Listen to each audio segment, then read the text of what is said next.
We see on an island, where a group of hunters face off against several giant monster ants. Their leader gets right up close to one of the ants and says they have to hold them back no matter what, no retreat allowed. But damn, these hunters get overwhelmed real quick. The leader is losing consciousness, and one of the ants is chowing down on his insides. It looks like he's gonna die. But out of nowhere, this dude with crazy strong healing magic saves him just in the nick of time. The leader freaks out because this guy is about to get attacked too, but boom, he gets saved too. And the guy who saved the leader calls on his teammate to finish off the ants. This next guy is a total beast, beating the crap out of those monsters easily. The first group realizes that they were just side characters all along, and these dudes who came to save them are S-rank hunters, the best of the best. They wipe out the red ants easily, but then this even bigger albino ant shows up. The attackers decide to engage the ant, while they leave the wounded leader to the healer. They go all out, using their teamwork to rip off its face and arms. The super powerful warrior uses one of those ripped off arms to obliterate the giant ant. But hold up, there's no time to celebrate because the albino ant army arrives. It turns out the giant ant was just one of many, but these hunters ain't scared, man.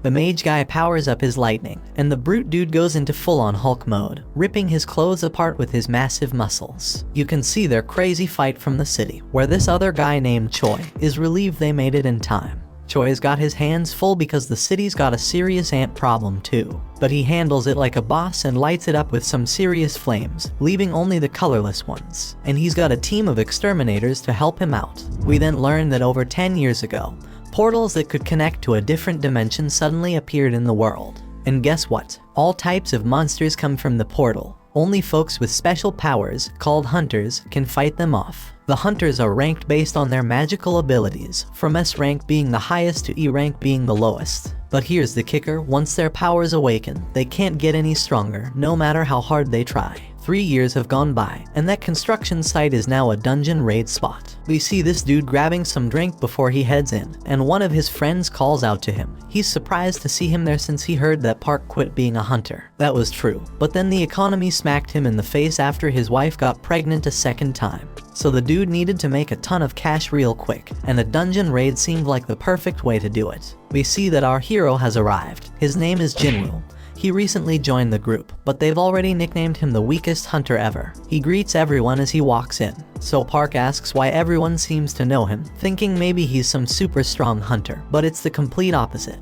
Jinwoo is known as the weakest hunter ever. He managed to get himself injured and ended up in the hospital in an E-rank dungeon. They might as well create a new rank just for him, like an F rank, because he's that weak. But here's the thing, his reputation as the weakest works in his favor. If they call him in for a dungeon raid, it means it's probably gonna be a piece of cake. Jinwoo heard every word they said about him, but he couldn't deny it because it was true. He's just that damn weak. This woman named Juhi calls him out, and it turns out Jinwoo knows her from a previous mission they did together. But forget the greetings, she's more concerned about his latest injuries, and asks him what the hell happened this time. They sit down, and Jinwoo explains the embarrassing fact that he got injured in the lowest ranking dungeon. And get this, the team didn't even have a healer with them, because they didn't think any hunter would be dumb enough to injure themselves there. But they didn't take into account Jinwoo Dumbass' existence. Juhi gets pissed on his behalf, but Jinwoo already knows it ain't their fault. It's his damn fault for being so weak in the first place. It's time to enter the dungeon, and they're all about to head in. So this dude named Song Cheol suggests he be the party leader for this expedition. No one objects, so he leads the way, and before Jinwoo goes in, he gets a friendly reminder to stick close to the group, so he doesn't get hurt again. Jinwoo's only weapon is a crappy little knife with barely any magic power because that's all he can afford with his measly earnings. But he swears he'll give it his all anyway. In another place, there's this president of the Hunters Association named Juhi. He just finished a meeting with the government. They warned him about something called dungeon break that they needed to avoid. However, these same people demanded that they get the goods obtained from the dungeon. The members of the association make their living by selling the stuff they find in the dungeon, so Juhi doesn't have a problem with that request. The crystals they get from defeating magical creatures are called magic gems, and they sell them for money. Now let's go back to Jinwoo. Somehow, he managed to get his hands on a magic gem. Of course, he's thrilled about finally getting one, but he quickly has to defend himself against a goblin. When Jinwoo attacks the goblin, Jinwoo's blade shatters to pieces. The goblin stabs our hero, and instead of fighting back, Jinwoo just stands there screaming. Luckily, the big guy from earlier rushes past the useless girl and saves Jinwoo. While she heals him, Jinwoo can only watch as the rest of the team does all the work. We then find out that magic gems obtained from high-ranking magical creatures can be used to make more powerful weapons to defeat even stronger creatures. Mana crystals from the dungeon can also be used as weapons, but they're not nearly as effective as the magic gems. The government wants to use these items as a new kind of energy source. It's safer, more efficient, and causes less pollution compared to other types of power. It's like the perfect green energy, and the government is desperately researching how to generate electricity from these gems and crystals.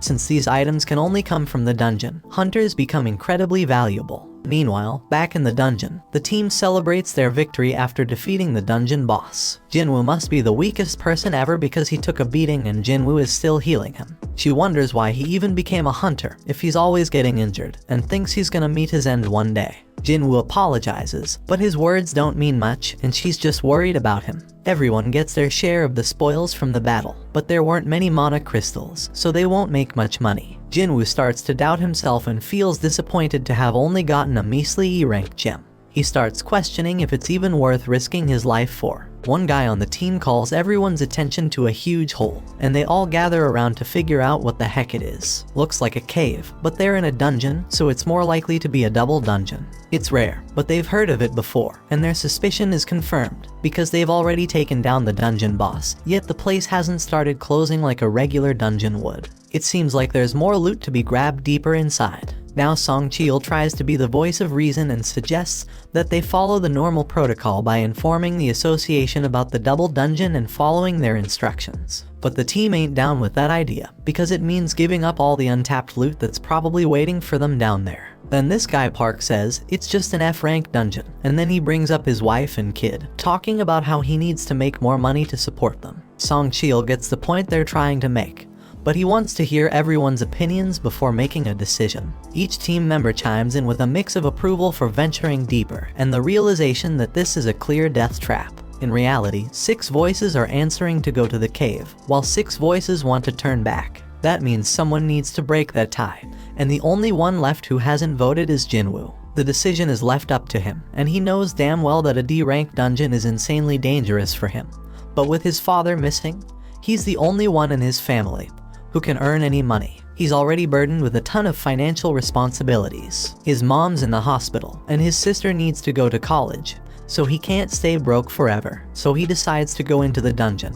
Elsewhere, in the lab, where people are getting tested for their magical powers. In the waiting room, the others are ready to recruit any promising new hunters. This ranked hunter Choi has told his people that regardless of age or gender, they're getting recruited. Meanwhile, some thieves snatch a purse and get ready to run over a girl who's in their way. This girl fearlessly snatches the purse back from those guys without even blinking. It's like it's just a regular day for her. This girl is Cha-hee, the famous S-rank hunter. She's a celebrity, but she can't handle all the attention. Her fans go crazy over her, and she makes a super dramatic exit. Back in the dungeon, the party has been walking for 40 minutes now, and they haven't found anything valuable yet. And the portal to a dungeon closes after an hour, so they only have another 20 minutes before they're out of time completely. Jinwoo says sorry to Joo-hee for making her come along because of his vote, but she's more pissed about how he doesn't worry more about his own life. If he had been stabbed just a bit higher, he'd be dead. And on top of that, she had a hard time healing his hands and feet. She keeps scolding him, and he realizes that it's only because of the B-rank healer that he can survive. Jinwoo feels sorry, so she suggests that buying her a meal would be a good apology. Our boy is taken aback by her forwardness, but before they can continue their discussion, the team discovers the boss's room. It's unusual to find such massive doors, so something feels off. Kim refuses to leave empty-handed and is determined to enter, with the others joining him. Meanwhile, in the city, a group of hunters are going through an orientation where they watch a video of Gunhee. He explains that the dungeon portal has been around for over 10 years, and there are still many mysteries within. Being a hunter is dangerous, even for the most experienced ones, so they must always be cautious during a raid mission. They can't afford to be arrogant, and the main key to survival is extreme caution. However, this group in the dungeon seems to have completely forgotten those words and is entering a mysterious, dangerous, and unexplored room. These guys act very naturally, as if they're on some amusement park ride, as they've never seen a dungeon like this before. The statues look ancient, and at least 100 years old. Jinwoo is fixated on the biggest one, and Joohee starts feeling uneasy due to the eerie silence. Everyone wonders where the boss is, and Song Chil stares at something that looks like a magic circle on the floor. His attention is drawn to a tablet with ancient writings, containing commandments about worshipping some god. But Song is more concerned about something else. Joohee is certain she saw the giant statue's eyes move as if it was looking right at them. Jinwoo thinks she's just losing her mind, but everyone is shocked when the door suddenly slams shut. One dude on the team, who didn't even want to come in the first place, realizes something's off and tries to bail. But out of nowhere, one of the statues slices off half his body in an instant. Everyone loses their minds, because not only did someone just die, they got taken out so damn fast that nobody stands a chance against that power. Our boy turns his gaze back to the main statue, hoping that it doesn't move as well, but to his horror, it looks back at him. We take a peek into Jinwoo's past. The dude's been through some serious life or death situations. In his first mission, he got separated from his crew and attacked. Another time, he damn near starved to death while trapped in a maze. He's even been injured by some weak magic beast and ended up in the hospital for weeks. Even the lowest ranked, crappiest dungeons pose a real threat to this guy. Most hunters collect gems and sell them to buy better weapons, which they use to take down tougher beasts and earn bigger rewards. But not Jinwoo. He's stuck with a cheap little knife, and if that thing ever breaks during a fight, he's left fighting barehanded. His clothes are all raggedy with holes in them. He constantly gets mocked by others. He is stuck in this dangerous job that barely pays the bills. His only way to survive is by finding clever tricks and studying every little detail around him. Fast forward to the present, Jinwoo senses the danger oozing out of the giant statue, but he can't warn the others in time. That giant shoots out a massive beam from its eyes, causing chaos and destruction. The team is freaked out, unable to wrap their heads around what's going on. Joohee's trembling in fear, and his buddy Jinwoo is wondering how the hell things ended up like this. They're trapped with no way out, and even if Jinwoo gets lucky this time, he knows deep down he's gonna end up dead sooner or later. But our boy wished to catch the One Piece episode before he died. Song Chil tells everyone to stay put because the statue will strike again if they move. Jinwoo is too terrified to move, and Song thanks Jinwoo for his earlier warning, when he shouts for everyone to get down because he saved them all. Song is a seriously tough dude, and Jinwoo is shocked to see that he's missing an arm. Jinwoo needs to stop the bleeding for him because Joohee is freaking out and can't handle the pressure. She's a B rank healer, but her fearfulness limits her to easy raids only. Song has been on plenty of B rank raids himself, so he can tell that this statue isn't a rank, or maybe even an S rank. The tablet had some stuff written about praising God or facing consequences, so Jinwoo figures that this statue must be the god it was talking about. We then find out that 10 years ago, these gates started appearing all over the place, and brought about all sorts of supernatural stuff. One result of this is people awakening special powers called hunters. Their job is to take down monsters in the dungeons, and once a hunter's power awakens, it stays the same.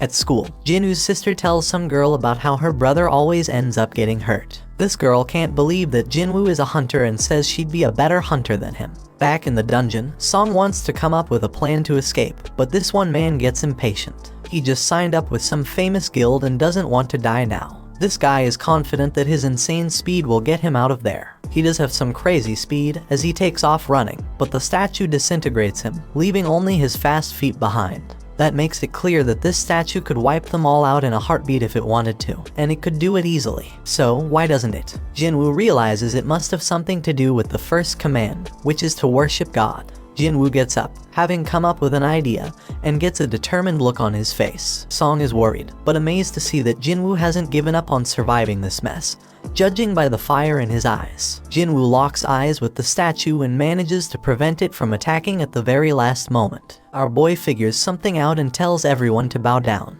Jinwoo thinks that if they show some respect to God by keeping their heads low, these freaky statues won't attack. Now everyone else is too damn clueless to come up with a better plan, so they all start bowing down to the statue, scared as hell, hoping this will save their sorry asses. But things get terrifying when the statue makes a terrifying face, moving mutton chop despite all the advice, and gets all pumped up because the statue ain't attacking anymore. And guess what? Everyone follows his dumb lead. But our boy he's say there's more to this crap. Right then, the statue makes a crazy move and stands the hell up. Now the supposed leader turns to Jinwoo, hoping he's got a plan. But damn, our boy doesn't, but for the fact that they can't break the commandments set by the tablet. The second commandment says they gotta praise God, so this brave dude with long hair steps up and starts praying to the damn thing.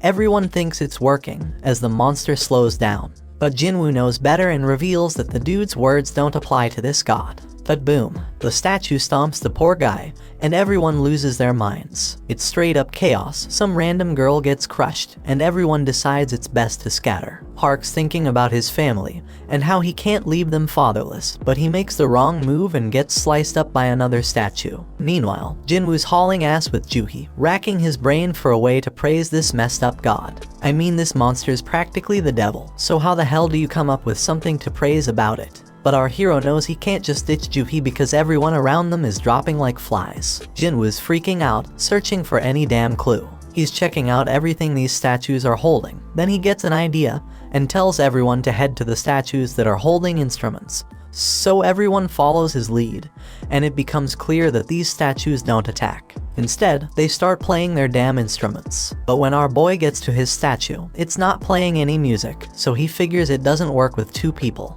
Jinwoo leaves Juhi behind, and that statue starts playing its tune. He hauls ass to find his statue, but damn, he nearly gets crushed. And then someone screams because Jinwoo's landed his sorry ass in front of the wrong goddamn statue. It slams its shield right on top of him, and Juhi goes nuts, screaming for Jinwoo. Our boy is still kicking, but he's in really bad shape, determined as hell not to give up. But damn, that giant's ready to finish him off for good. Jinwoo ain't ready to bite the dust, though even as that massive mofo stomps its foot down our boy. But guess what? Just in the nick of time, a statue starts singing, and we see Jinwoo made it to that statue just in the nick of time. He finally gets what it means to praise God, and the giant statue takes a chill pill and sits its ass down. Jinwoo tells Juhi he's fine, but she's shocked to see his foot ripped off. He tries to assure her he'll be alright, but she ain't having it. She's dead set on healing him, but her own body starts giving up on her. Everybody's in shock seeing how that goddamn raid went straight to hell. Some dude even tells Song that losing his arm was karma for leading them down this messed up path as their leader. Others think that's a bit too harsh, but Song takes full responsibility. But Jinwoo's way smarter than all these fools, because he knows there's no time for fighting because there's still one commandment left. Right then and there, the giant raises an altar smack in the middle of the room. Jinwoo knows them well from the legends, where they're used for offering treasure and sacrifices to the gods. The third commandment was all about proving your faith in God. Kim figures the sacrifice gotta be someone's life, and he couldn't think of a better candidate than their leader. They've all seen their teammates die, and Song's the one to blame. So Song steps up to that altar, but Jinwoo points out it ain't all his fault, since they all voted to come down there. Then fire pops up as Song approaches the altar, and he asks Jinwoo if there's something else he gotta do. Our boy, being the smartest and bravest of them all, asks the others to help him get to the altar so he can check it out. Jinwoo ain't thinking nothing bad's gonna happen to them, so they get him there, and what do they find? And they find that more flames appear. Song keeps pressing Jinwoo for answers, but he ain't come up with any yet. Song explains the gate's been open for a whole damn week, so the statues are about to start moving again before anyone comes to rescue them. Jinwoo remembers how it takes a full 7 days for a gate to open wide open, and that's called the dungeon break. When that happens, their beasts can cross over to our side. The main goal of these raids is to defeat the dungeon boss and shut the gate down before that time's up. So if they can't beat this boss right now, that damn giant's gonna come barging into our world, and that shit's straight up terrifying. Back in their world, Jinna goes to see Jinwoo's mom, and they start chatting. But damn, their mom is in really bad shape. In the dungeon, Jinwoo tells the scaredy cats of the group to come over to the altar. He predicts that they need a flame for each person. Once they do it, more flames pop up, and the damn door opens wide. They're all freaking out, thinking it might be a trap. And to their surprise, the other statues start moving towards them. Everyone is panicking, but Jinwoo keeps his cool and starts analyzing the situation. This freaking genius is something else. He tells everyone to keep their eyes on the statues because they won't move if we're watching them.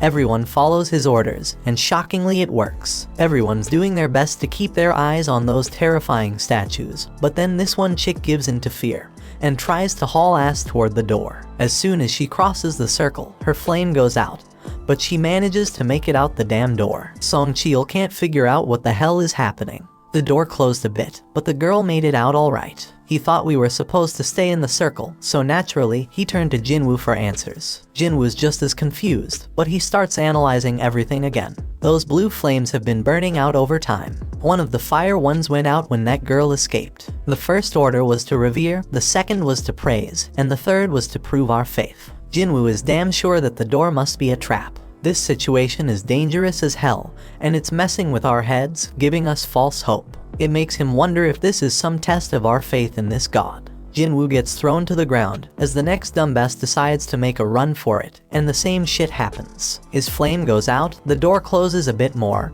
and he seems to escape. Kim starts thinking about leaving too, but Jinwoo warns everyone not to move. If anyone else leaves, we won't have enough eyes on the statues to keep them from moving. He reminds everyone that as long as we keep our eyes on those statues and stay put, we'll be safe. Jinwoo shows off his deduction skills once again, saying that the blue flames are like a damn timer, and when they're all gone, we can leave. Kim points out that there's also a chance we'll get trapped when the timer runs out. He admits he didn't expect Jinwoo, the weakest member, to achieve this amount of success. They're only alive thanks to him, but Kim's got a family waiting for him, and he doesn't want to die. He just wants to make it home, and can't risk Jinwoo being wrong. Kim says sorry and bolts out the door. Our boy won't have enough eyes to keep tabs on all these damn statues. Those statues start moving again. Jinwoo ain't about to bite the dust here though. Things are worse than ever, but he reminds himself that he's pulled through tough situations before. But damn, things are worse than ever now. But Song Cheol shockingly tells Jinwoo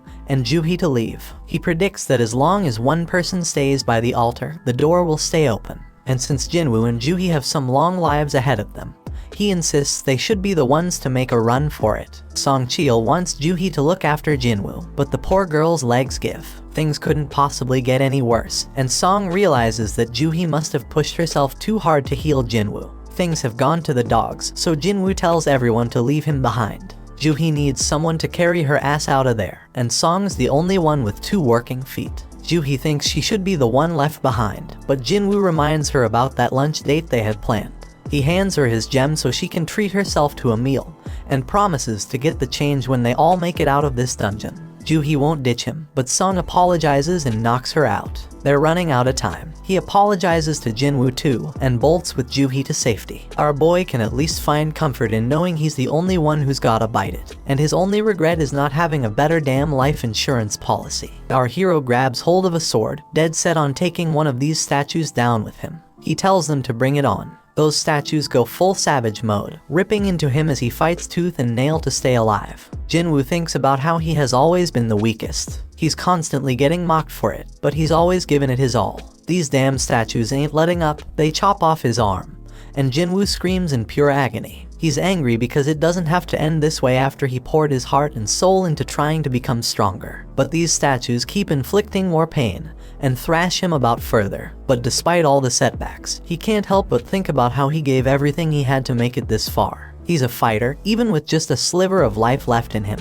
He's got this burning desire to let out a scream of pure anger, but he can't even do that as he is stabbed through the chest. Jinwoo's on the brink of death, but you can feel the rage coursing through his veins. He starts reflecting on how the first few people who ran away were just weaklings. They claimed they couldn't handle it anymore, but deep down, they were just selfish. Those fools were only looking out for themselves, and it's always the most selfish jerks who end up benefiting the most. That thought fuels Jinwoo's rage even further. He's got a family too. All he wants is to make it back home alive, just like those lucky ones before him. The pain is unbearable, and he starts wondering if it's a good thing that he's the only one who has to die. In his battered state, Jinwoo's mind starts wandering, and he realizes what a hypocrite he's been. He's struggling to catch his breath, desperately clinging to life. He doesn't want to die, but the final attack comes crashing down on him, and our boy wishes he could have one more shot. And just when it seems like it's all over, the final blue flame goes out, and this mysterious notification pops up out of nowhere. It turns out he's completed some secret quest called Courage of the Weak. It's offering him the opportunity to become a player. The catch is if he doesn't accept, the player's heart will stop in a fraction of a second, so no choice, and he hits that yes damn button.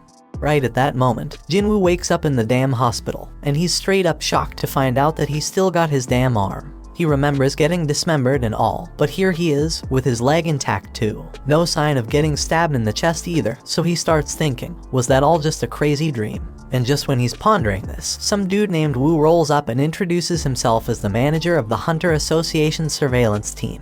And that purple-haired dude, yeah, his name's Kang, but they ain't saying why they are there. They do reveal that Jinwoo was unconscious for 3 straight days. And get this, Joohee and Song ain't dead either. Song lost his arm though, so he might have to peace out as a hunter. Joohee's all sorts of messed up mentally, so she's getting psychiatric care. But it doesn't look too good, bro, so she's probably not gonna continue as a hunter. Only 6 peeps made it out alive from that crazy double dungeon they stumbled upon.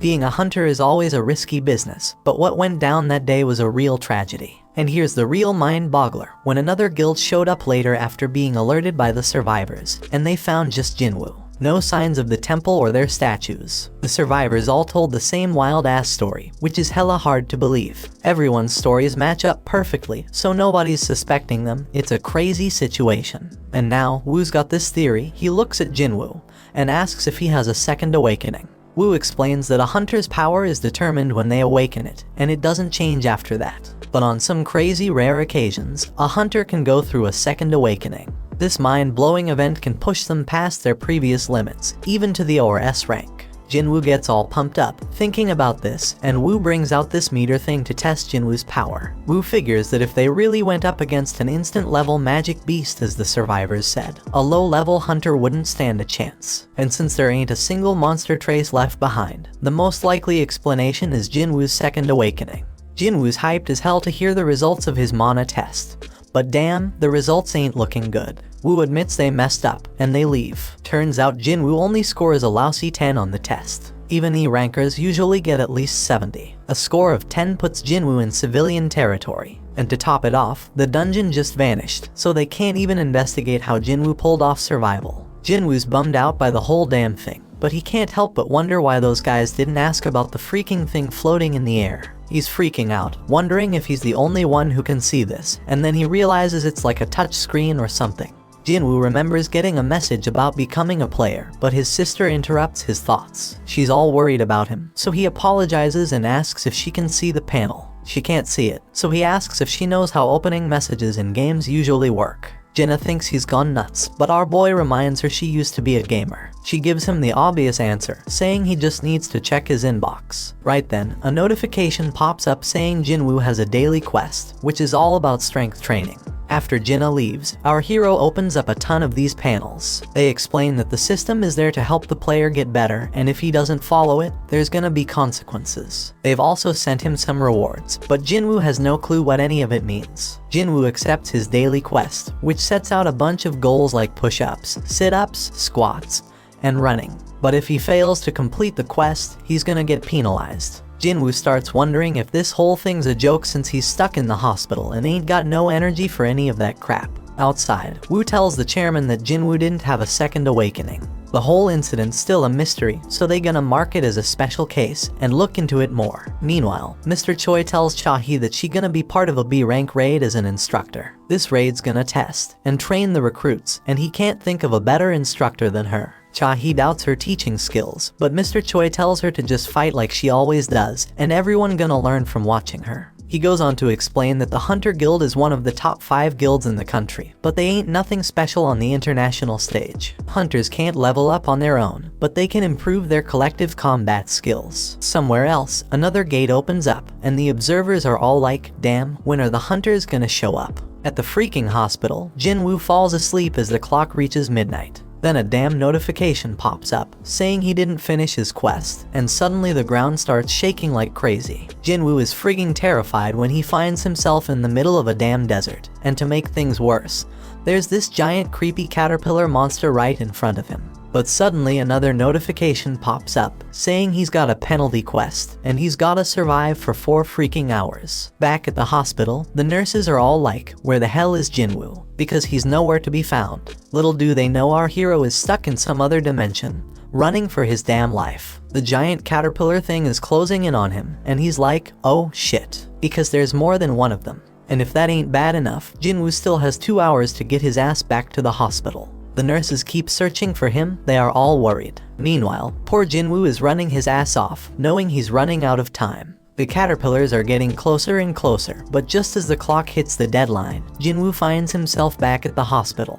The notification confirms that he completed the penalty quest, but Jinwoo is so drained that he ends up puking and passing out. He gets another reward, but he's out cold and has no idea. Later on, Jinwoo tells his sister that he's healing up nicely and might be able to go home soon. So he gets dressed in his fancy tracksuit and heads outside. Over in another place, Juhi gets a request to join a raid, because some D-rank gate has shown up. The other guilds are busy, and Juhi can't bring herself to agree to go. On the other hand, Juhi gets some good news that Jinwoo has woken up from his coma. Juhi is all nervous and shit as she goes to visit him, but the nurses are like, he's running again, just like every day since he woke up. Outside, Jinwoo is thinking about how it's been 4 days since he woke up, and he's learned a few things. First off, those pop-up windows he's been seeing are for real, not some crazy hallucinations. And when he completes his daily quest, he gets 3 types of rewards. One is full recovery, which he uses now to shake off all that exhaustion from running. Then there are ability points, which he can use to boost his skills. Currently, our boy can totally feel the difference.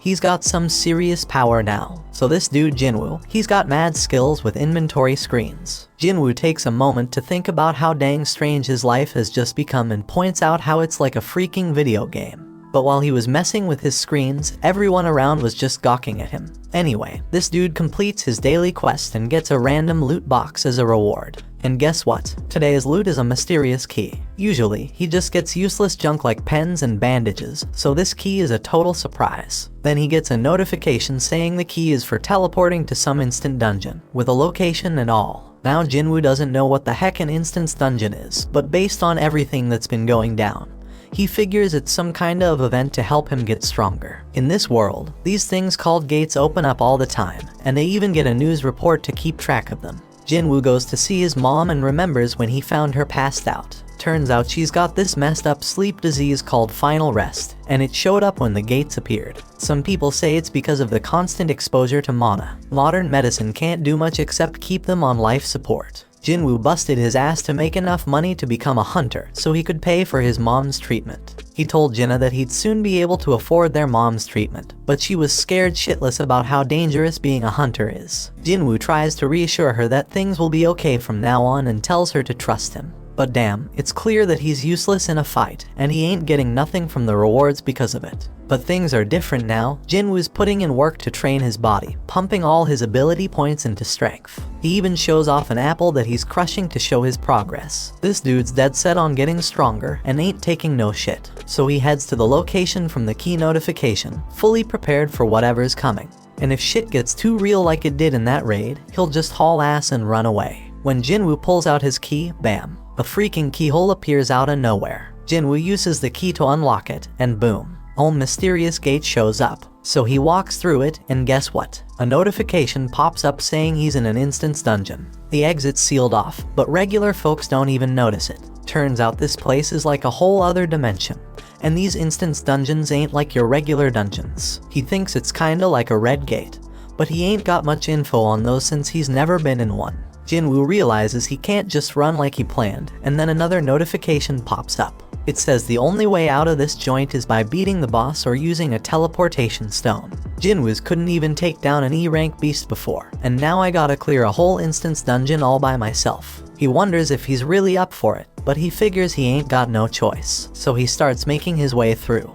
But damn, Jinwoo's confidence starts to fade real quickly. And it ain't without reason, because a bunch of goblins show up right in front of him. Jinwoo gets a flashback of when he got stabbed, and these goblins come at him. These little suckers are relentless, they're swinging and charging like crazy, but Jinwoo's doing a good job dodging and blocking them. But damn, he gets overwhelmed eventually. But you know what? Jinwoo gets pissed off and straight up stabs one of those goblins. He's feeling more confident after that, so he takes out the other two like it's nothing. Jinwoo can tell he's getting stronger, but out of nowhere, this beast shows up. It shatters his freaking dagger like it's made of glass. Jinwoo can sense this monster is way stronger than the goblins. As this creature stares him down, his legs freeze up. He's thinking, what the hell? Am I scared? Because he didn't think he was traumatized from the raid. But his legs keep trembling, and this monster starts its attack. Jinwoo barely dodges it, but it manages to scratch him. He ain't got no healer with him, so if he gets injured again, game over for him.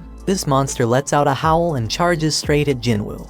Jinwoo is dodging like a ninja. He can't believe how damn light he feels. The monster tries to come at him again, but Jinwoo ain't taking that crap no more. He's done being a pushover and decides to throw a powerful punch. Damn, he can't believe how much stronger he feels after beefing up his strength. Sure, the monsters still got the upper hand, but Jinwoo ain't giving up without a fight for his damn life. His attacks ain't doing much though, so he's gotta focus on evading the monster's strikes. Now Jinwoo's at a loss for what to do next. He realizes he can't handle this alone, so he bolts because he ain't got no party or healer. All he's got in his bag is water and food, and he wishes he had a weapon with some magical mojo. But then, Jinwoo gets a freaking brilliant idea. He checks his inventory and pulls out a sword at the freaking last moment. And boom, he slices that monster in half with a sword. Jinwoo has no freaking clue how the sword ended up in there, but he remembers Kim saying he dropped 3 million on it. That's a weapon Jinwoo could never afford. But who the hell cares? It's an emergency, so he decides to make the most out of it. The pain from the fight is starting to fade, but then 2 more of these damn monsters show up. Jinwoo ain't scared anymore though, because he got his weapon. But damn, the sword gets stuck. He's panicking, desperately trying to yank it out while the monsters close in. Just in the nick of time, he manages to free it. Jinwoo kicks one of the wolves away, but damn, the other one's got some steel fangs. He kicks that sucker and tells it to find something else to chew on because he just got his sword. He takes down that monster, and now there's only one left. But Jinwoo's like, these things ain't nothing compared to the giant statue. Now all Jinwoo's gotta do is act tough, and the remaining wolf runs off like a scaredy cat. When he finally gets a break, Jinwoo realizes he's reached level 2, something that never happened with his daily quests. He figures it's because this was real combat, and he realizes all his stats go up by 1 when he levels up. So he gets 5 points from real combat, while daily quests only give him 3. Fighting is more efficient, no doubt about it. He ain't sure exactly how much 1 point makes a difference yet, but Jinwoo's certain that strength is the most important stat of them all. He's got it at 32 now, and he feels like he's walking on air. He thinks the higher his base abilities grow, the more points he'll gain. Our boy is more fired up than ever now that he's found a way to get stronger. So he goes to check the beast for essence stones, but damn, he gets items instead. Like in games, Jinwoo figures this dungeon, and the magic beasts inside are different from the ones in gates. And guess what? He's shocked to find out his system has a freaking shop, but his level is too low to buy anything. At least he can sell stuff though. The dude manages to get 20 gold from a tooth. Jinwoo ain't sure how much that's worth, but he remembers he's in an E-rank dungeon, so it probably ain't much. Now Jinwoo's thinking about what he's gotta do next. He can't bounce until he beats the boss, and he ain't got a clue where to find a teleportation stone. To make things worse, if he stays too long, he'll run out of food. He knows damn well he can't take down a boss right now, even if it's just E-rank, so he's wondering if he should level up first. Right then, Jinwoo's mind gets blown when a whole pack of wolves shows up. Jinwoo tells himself not to be scared because he already knows what dying feels like. This time, he charges straight at them wolves and starts slicing them up like a meat. Jinwoo promises he ain't going down easy, but he knows them wolves ain't gonna give up either. This dude's getting a little crazy because he wants the fight to last and be intense. He just wants to get stronger, so he's gonna follow all them ridiculous rules from the system. Jinwoo chops through all the monsters and notifications pop up everywhere like crazy. When he's done, he gets a final notification saying he's now the wolf assassin. Outside, some folks walk by a portal, and they wish the damn city would do something about it already. Inside the dungeon, Jinwoo's dead tired, and he realizes his sword's about to give out. Just then, he gets a notification explaining the perks of being a wolf assassin. Jinwoo gets a 40% boost to all his abilities when fighting animal-type monsters. And guess what? When he checks his inventory, he finds a whole bunch of fangs and a cloak. But here's the real kicker. He also finds a teleportation stone. Jinwoo thinks about using it to bail, but he hesitates because he might never get this easy of a chance to get stronger again. He's got no clue what's gonna happen to this dungeon when he leaves. It might just vanish into thin air. It could be like some limited time event in a game and vanishing without a trace. Faced with this tough decision, Jinwoo decides to keep moving forward. Meanwhile, Juhee gets a call from the Hunter Association saying there's been a dungeon break at a gate nearby. They're running low on healers, so they need her help. Juhee feels guilty because she turned them down before, but now she's like, damn, Jinwoo worked his ass off, I gotta step up. While Jinwoo's still fighting in the dungeon, he realizes the higher his level gets, the easier it is to kick monster ass. Plus, the text describing them starts changing colors. White means they're weak as hell, orange means they're on par with him, and red means they're seriously strong. Those wolves that were red before, now they're white. That means Jinwoo has seriously leveled up like he's become a beast. Jinwoo knows there's this one monster lurking downstairs that he can't mess with at his current level. His perception skills are on point now, and he can feel something straight up terrifying down there. This monster is so damn powerful, it's giving him mad goosebumps. Jinwoo's sword is almost done, and he ain't see any more room for leveling up in this area. But his whole goal is to get stronger, so Jinwoo decides to just go down the damn stairs. When he reaches the bottom, bam, something attacks him with lightning speed, and he barely has time to react.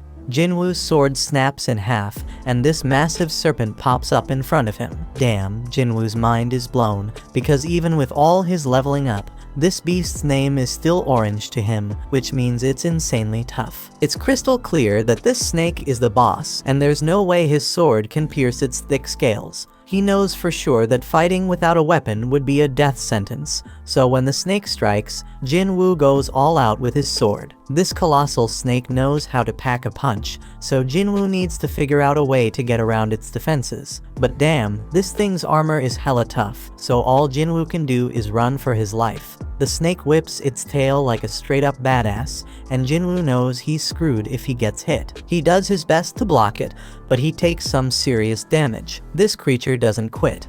Jinwoo gets tossed around like a rag doll, and he even has a train launched at him. Our boy thought he had gotten stronger, but it wasn't enough. The train barely misses crushing him, and Jinwoo starts questioning himself. How much stronger does he gotta get before he stops being the laughingstock? He remembers when people called him the weakest hunter ever, and it hits him hard. Song was the one who spilled the beans, and he pumped up Jinwoo to prove them all wrong. As this snake straight up overwhelms him with its crazy power, tossing him into a whole new area, Jinwoo has an epiphany. He got stuck with that nickname because he was weak, the same reason he got mocked. Jinwoo takes a second look and realizes that those with mad strength always have the upper hand in any situation. But the powerless ones ain't got nothing to do around the strong except shake in fear and stand around like losers. The weaklings always get looked down upon. You might be smart, creative, and caring, but when you face some serious strength, none of that's gonna save your sorry ass. Jinwoo figures out that being kind won't get him anywhere, so he's gotta toughen up. With this newfound determination, Jinwoo straight up jumps on that snake. The ferocious monster throws him off,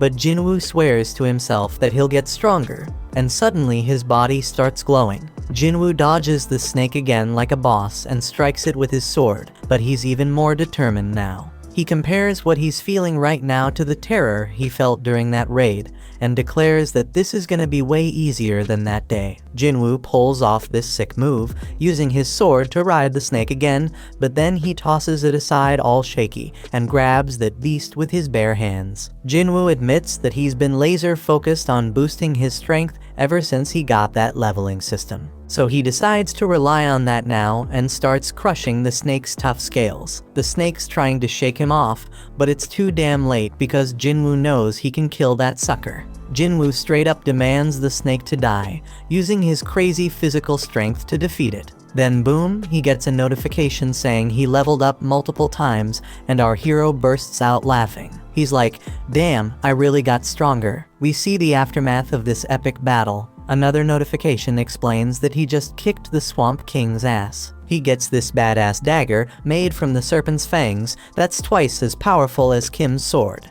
It even has paralysis and drain effects, oh, and he also gets this toxic potion that'll make his skin tough as nails, but mess up his muscles permanently. Now the dungeon turns into a train station, and Jinwoo realizes he beat the whole damn thing by himself. He's walking around with his broken sword, but there's nobody in sight. Some soldier tells Jinwoo to find shelter, but he quickly figures out that Jinwoo is a hunter. The soldier's like, my bad, let's go kick some ass together. There are monsters all over the place, so Jinwoo figures it must have been a dungeon break, and some magic beast came out of a portal. The soldier says they handled most of the situation, but there's still one huge badass monster left. Jinwoo's perception ability has gone through the roof, and he can sense where the boss is. We see this massive golem wrecking shit, and the people are scared as hell it's gonna get worse. The hunters are struggling to fight it, and the leader tells the healers to focus on keeping their tank alive.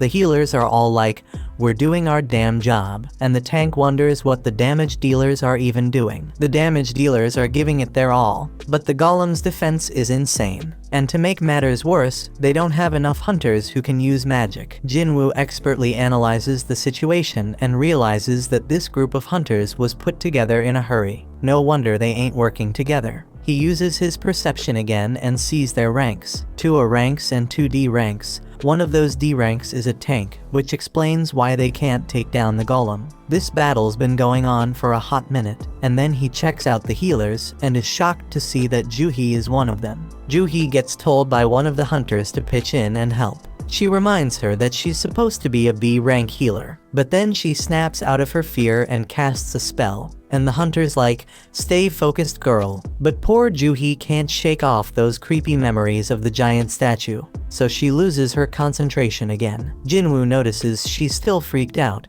but he doesn't blame her, because he's feeling the same way. Then it hits him that things have actually changed. This golem is a weak-ass D rank boss, way weaker than the one he just fought. The hunters start freaking out because they're losing the battle real quick, and they realize they ain't got a chance without a higher ranked hunter. That's when Jinwoo gears up for an attack and figures out that they can take down the golem if they can just break through its defenses. Jinwoo plans to lend them a hand by using an attack strong enough to pierce through the stone. Jinwoo hurls his busted sword with so much force that it straight up shatters the golem's shield, and the hunters start wailing at it. They barely lay a finger on it and manage to bring it down. They can't believe they actually did it, but the tank guy ain't convinced. He's all like, "None of our attacks were doing squat before. What the hell broke that thing's defense?" He's dead certain it wasn't any of them because they couldn't even scratch the damn thing. Then he spots the sword lying nearby and puts 2 and 2 together. He realized that this sword was the reason, but couldn't believe it.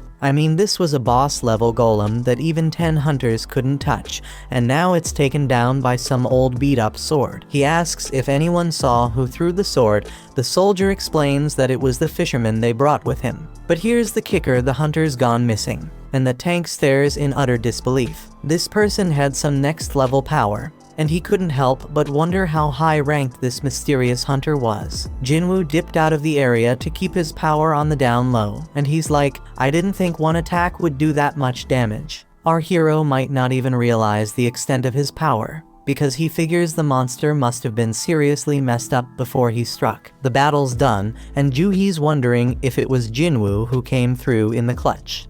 Some time passes, and we see the nurses at the hospital gossiping about Jinwoo's rank. They're all talking about how he looks pretty average, but damn, that dude is seriously ripped. In Jinwoo's room, our boy is grinding hard, hustling through his daily workout routine. These thirsty nurses won't shut up about him. They can't even believe how fast he's transformed. One poor nurse straight up falls for Jinwoo when she catches him post-workout, and she can't stop staring at his ripped body. Today's the day Jinwoo bounces out of the hospital, so this desperate nurse asks for his digit. But Jinwoo ain't all there yet, still stuck on the fact that he thinks she just wants to send him test results after he's released. On the news, we catch up with Beak, that S-rank hunter who took down the giant ants. He's one of only 7 S-rank hunters in the country and gives us a glimpse into the life of a top hunter. He breaks it down, saying he's gotta train like a beast every day when he ain't raiding dungeons. Even the smallest mistake could lead to his buddies getting hurt, so he gotta stay sharp, no doubt. Gina notices that Jinwoo is now seriously ripped and has even grown taller. Jinwoo reminds his scatterbrained sister to grab an umbrella for school and sees her off. When he's alone, Jinwoo figures he can hit his run later and wonders if these fresh gains are because of his boosted stats. He figures if he keeps this pace up, he could become a massive bodybuilder. Jinwoo starts thinking about where to allocate the new stats he just got. Dude's sitting at level 18 now. He's now level 18. He knows that strength increases his damage, but he also knows it's pointless if he can't land a hit. Besides vitality, perception, and agility, he also got this intellect stat. He figures it's gotta be something to do with magic, but he ain't sure if he needs that. Jinwoo makes up his mind and dumps all his points into strength and perception. Right then, Jinwoo gets a call from his landlord, who's reminding him that he hasn't paid last month's rent. Lucky for our hero, he's gotten way stronger, and taking down goblins is a piece of cake now. That means making cash is easier, but there's one issue. To rake in the big bucks, he gotta tackle higher level gates, but ain't nobody letting an E-rank hunter through those doors. Jinwoo thinks about getting his rank reevaluated, but that's a huge risk. Reawakenings are mad rare, and ain't nobody has ever seen a hunter level up and keep getting stronger as he can. Jinwoo decides to keep his powers under wraps for now until he can defend himself and figure out more about what he can do. Then out of the blue, Jinwoo is shocked by a job listing and bolts off. The dude's hustling with his daily training to score some reward, and he links up with this hunter named Hung. Hung apologizes to Jinwoo because his crew thinks he's the weakest hunter ever, but Jinwoo plays it cool and lies, saying they ain't wrong. Hung explains they're heading into a C-rank dungeon, but they need at least 8 people to enter. They need Jinwoo to meet that quota, even if he's just an E rank, but Jinwoo ain't gonna do any fighting. Hung's like, you won't get no rewards either, but we'll hook you up with 2 million yuan. Our hero peeps the situation and sees they have 4 C rankers and 2 D rankers. Jinwoo agrees to join, and Hung explains that his gig will be to carry supplies. They must not have a healer because they gotta haul med stuff. Hung adds that it's tough for independent parties to snag healers. Jinwoo's a bit worried because this party's full of tanks and damage dealers, but he's like, screw it, I'll sign the contract anyways. A 20-year-old D-rank hunter named Leo was introduced, and Jinwoo figures he must come from a loaded family given his fancy gear. Leo wonders if Jinwoo can handle lugging around all the heavy supplies, but Jinwoo assures him he'll be fine. Leo has no clue that Jinwoo's a beast, and he's tripping if Jinwoo can handle carrying all that heavy crap. Leo starts spouting off about the president overseeing the construction site they're at, blabbering on about how the guy skipped town after swindling 900 billion yuan, leaving everyone astonished. They all roll up to this freaking massive gate and start thinking if it's really just some C-rank dungeon. Leo questions if they'll be alright, so Jinwoo explains that the size of the gate ain't that important. What really matters is the magic power flowing from inside. And that's what the Hunter Association uses to assign ranks. Anything above a B rank, the big guilds take care of, so this C rank joint shouldn't be too much of a challenge. Jinwoo knows all this because he's been a hunter for a while, but he realizes he ain't never actually tackled a C rank dungeon before. They step through the gate and use the light to check things out, but damn, they're shocked to find there ain't no magical creatures in there. Most dungeons are lit up with glowstones, but this one's pitch black. The darkness reminds Jinwoo of the entrance to that temple, so he starts telling Leo about all sorts of stones. There are these essence stones that hunters nab from magic beasts, mana stones that can be mined from dungeons, and glow stones that light up the damn caves. Jinwoo shuts down that chatty kid real quick and spills the beans about some crazy magic beasts lurking in this dungeon. They're keeping a low profile for now, but our boy's got a hunch. He figures these beasts are like bugs and tells everyone. Everyone freaks out when they realize they're stuck in an ant's nest and can hear those monsters getting closer. Jinwoo says the beasts are above them, so the crew starts going all out, attacking like mad. Hung steps up and uses his taunt skill to draw most of the aggro, and Jinwoo is amazed by their badass leader, who's a C rank. Leo wants to join the fight, but their mage holds him back, saying he's got a trick up his sleeve. After a suspenseful countdown, the mage unleashes a wicked blast. Jinwoo analyzes the situation again, and he can see these hunters have some solid teamwork going on. As for Leo, his gear compensates for his lack of skills. They're all holding their own, but Jinwoo's got this nagging feeling that something's off. He quietly destroys one of the ants, and the fight ends shortly after. Hung declares their victory, and everyone grabs their share of the loot, except Jinwoo. Hung gives props to Jinwoo for saving them a ton of trouble by spotting those ants. Jinwoo's like, no, just followed my instincts. But then Hung noticed that some of the ants were messed up, and it wasn't from swords or magic. He thinks maybe some other magic beast got to them, but that would mean there's something even stronger lurking around here. Several ants were torn to shreds, so Hung wondered what could be big enough to take them down. Leo spills the beans about how his pops hooked him up with a bunch of sick gear for his first raid, and Jinwoo's stoked to hear that. He ain't sure why yet, but he tells Leo they gotta be extra careful. Over in another spot, a dude working out gets startled by a loud noise of destruction. But don't trip, someone tells him to chill because it's just their guild master training, and turns out it's Beak. This dude is a beast, and the kid's jaw drops when he sees Beak smash through a massive stone with just one hit. Beak doesn't even flinch, and says it wasn't even a good warm-up. Back in the dungeon, Leo's still worried about Jinwoo carrying everything.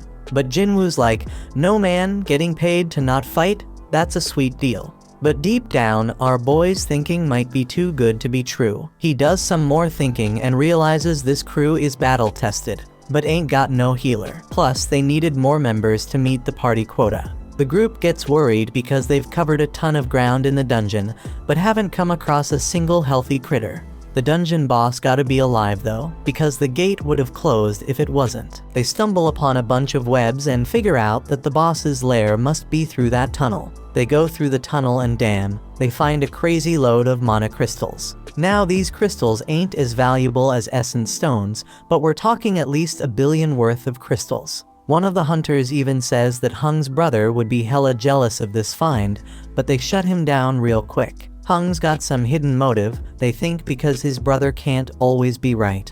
Hung ain't about to play second fiddle to his bro, so he's gonna use this massive haul as his own personal strike team training ground. Now Leo is the legal whiz, so he takes a look at Jinwoo's contract and spots something fishy. He tells Hung that the contract only says Jinwoo ain't getting a cut of the battle drops, but mana crystals ain't battle drops. That means they gotta split their findings 8 ways instead of 7. Hung all smiles and agrees, but he reminds them that the dungeon boss is nearby. They gotta defeat that boss to close the gate, so they gotta haul those mana crystals out before they take on the spider boss. Lucky for them though, the spider's snoozing.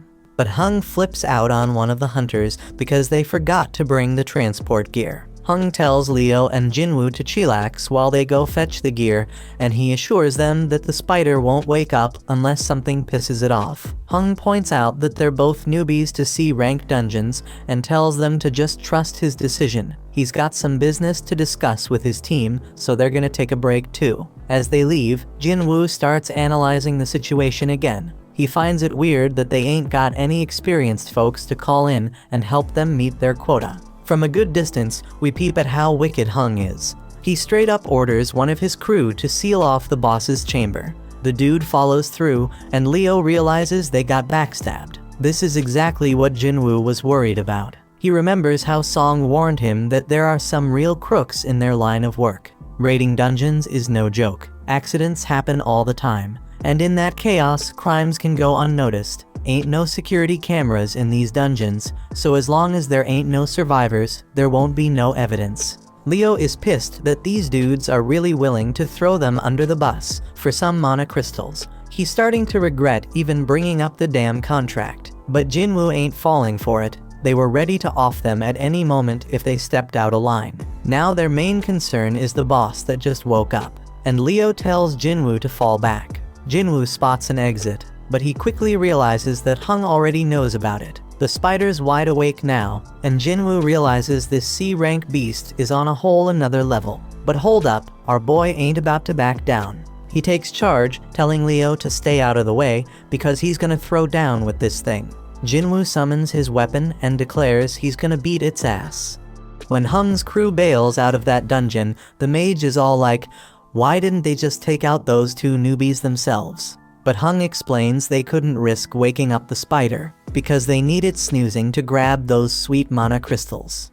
He ain't worried though, because some dude with 0 experience, and the weakest hunter ever ain't got no chance against that spider. The plan is to wait for the spider to chow down on them and pass out again. They can't go in guns blazing, because it would wake the spider up, but Hung knows about this little path above the cave. Worst case scenario, the spider doesn't pass out after munching on the newbies. If their crew can't nab them mana crystals, their group will at least swipe Leo's gear, which is worth a fortune. Hung and the mage both agree they can't take on the spider themselves, and Hung makes it clear the spider shouldn't be slept on. That boss is straight up deadly, and it's just a matter of time before those newbies get smoked. Inside the dungeon, Leo tries to talk Jinwoo out of fighting the boss, because only a B-rank hunter could take down a C-rank dungeon boss solo. Even an elite level C rank wouldn't stand a chance, so Leo thinks they should bounce and find a way out. Jinwoo recognizes that Leo's right. Even though he's had a second awakening and leveled up, he still sees himself as weak. The Golem and Venom bosses were both D ranks, so this spider is on a whole another level. Jinwoo can't explain it, but he ain't feeling any pressure right now. He realizes he must have gotten strong enough to not fear C-rank bosses anymore. He's at level 18 and straight up claims he's got a shot at taking it down. Once he starts attacking that spider, he's like, well, the real hunt begins now. Over in another spot, this big shot named Gotu, the president of the Hunters Association, is exhausted from being stuck in a bunch of boring meetings. His driver offers to spar with him to cheer him up, and Gotu can't say no when a young buck looks up to him. Back in that dungeon, Jinwoo realizes the spider's skin is hella tough. Its attacks pack a crazy punch, and if Jinwoo gets tagged even once, he's a goner for sure. Leo closely watches Jinwoo's movements and instantly figures out that this ain't how no E-rank hunter moves. He's wondering who the hell Jinwoo really is, and starts questioning if he's some fake-ass ranker. Only a handful of hunters can control their magic power enough to purposely get a lower rank. Them folks are called false rankers, and usually they're psychos who get a kick out of killing.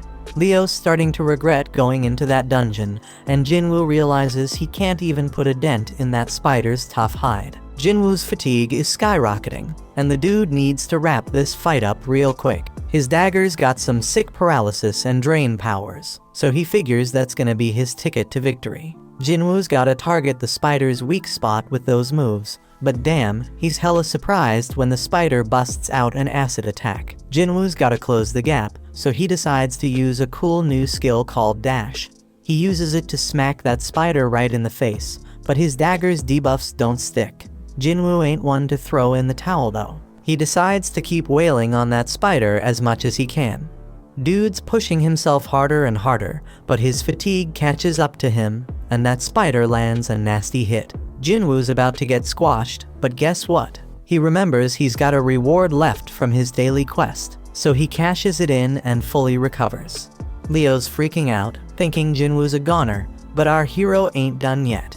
He lands another hit, and this time he straight up stabs that spider in the eye, getting those dagger debuffs going.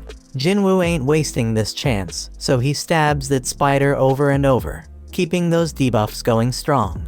Eventually, that spider just can't take it anymore and goes down for the count. A notification pops up, saying Jinwoo just took down the dungeon boss. Jinwoo knows he got lucky not picking a reward before diving into that dungeon, because he'd be 6 feet under right now for sure. Leo's mind is blown, seeing Jinwoo take down a dungeon boss all by himself. He's more convinced than ever that Jinwoo's some kind of fake ranker. Jinwoo scores a gem from that spider, and Leo rolls up, offering to carry their supplies from now on. Leo straight up idolizes Jinwoo now, telling him to chill and take a break while he handles the mana crystals. Just then, Hung and his crew show up, and they're hella surprised to see the newbies still kicking. In a training room, Gotu straight flexes on Woo, showing off his mad skills by totally overpowering him like it's no biggie.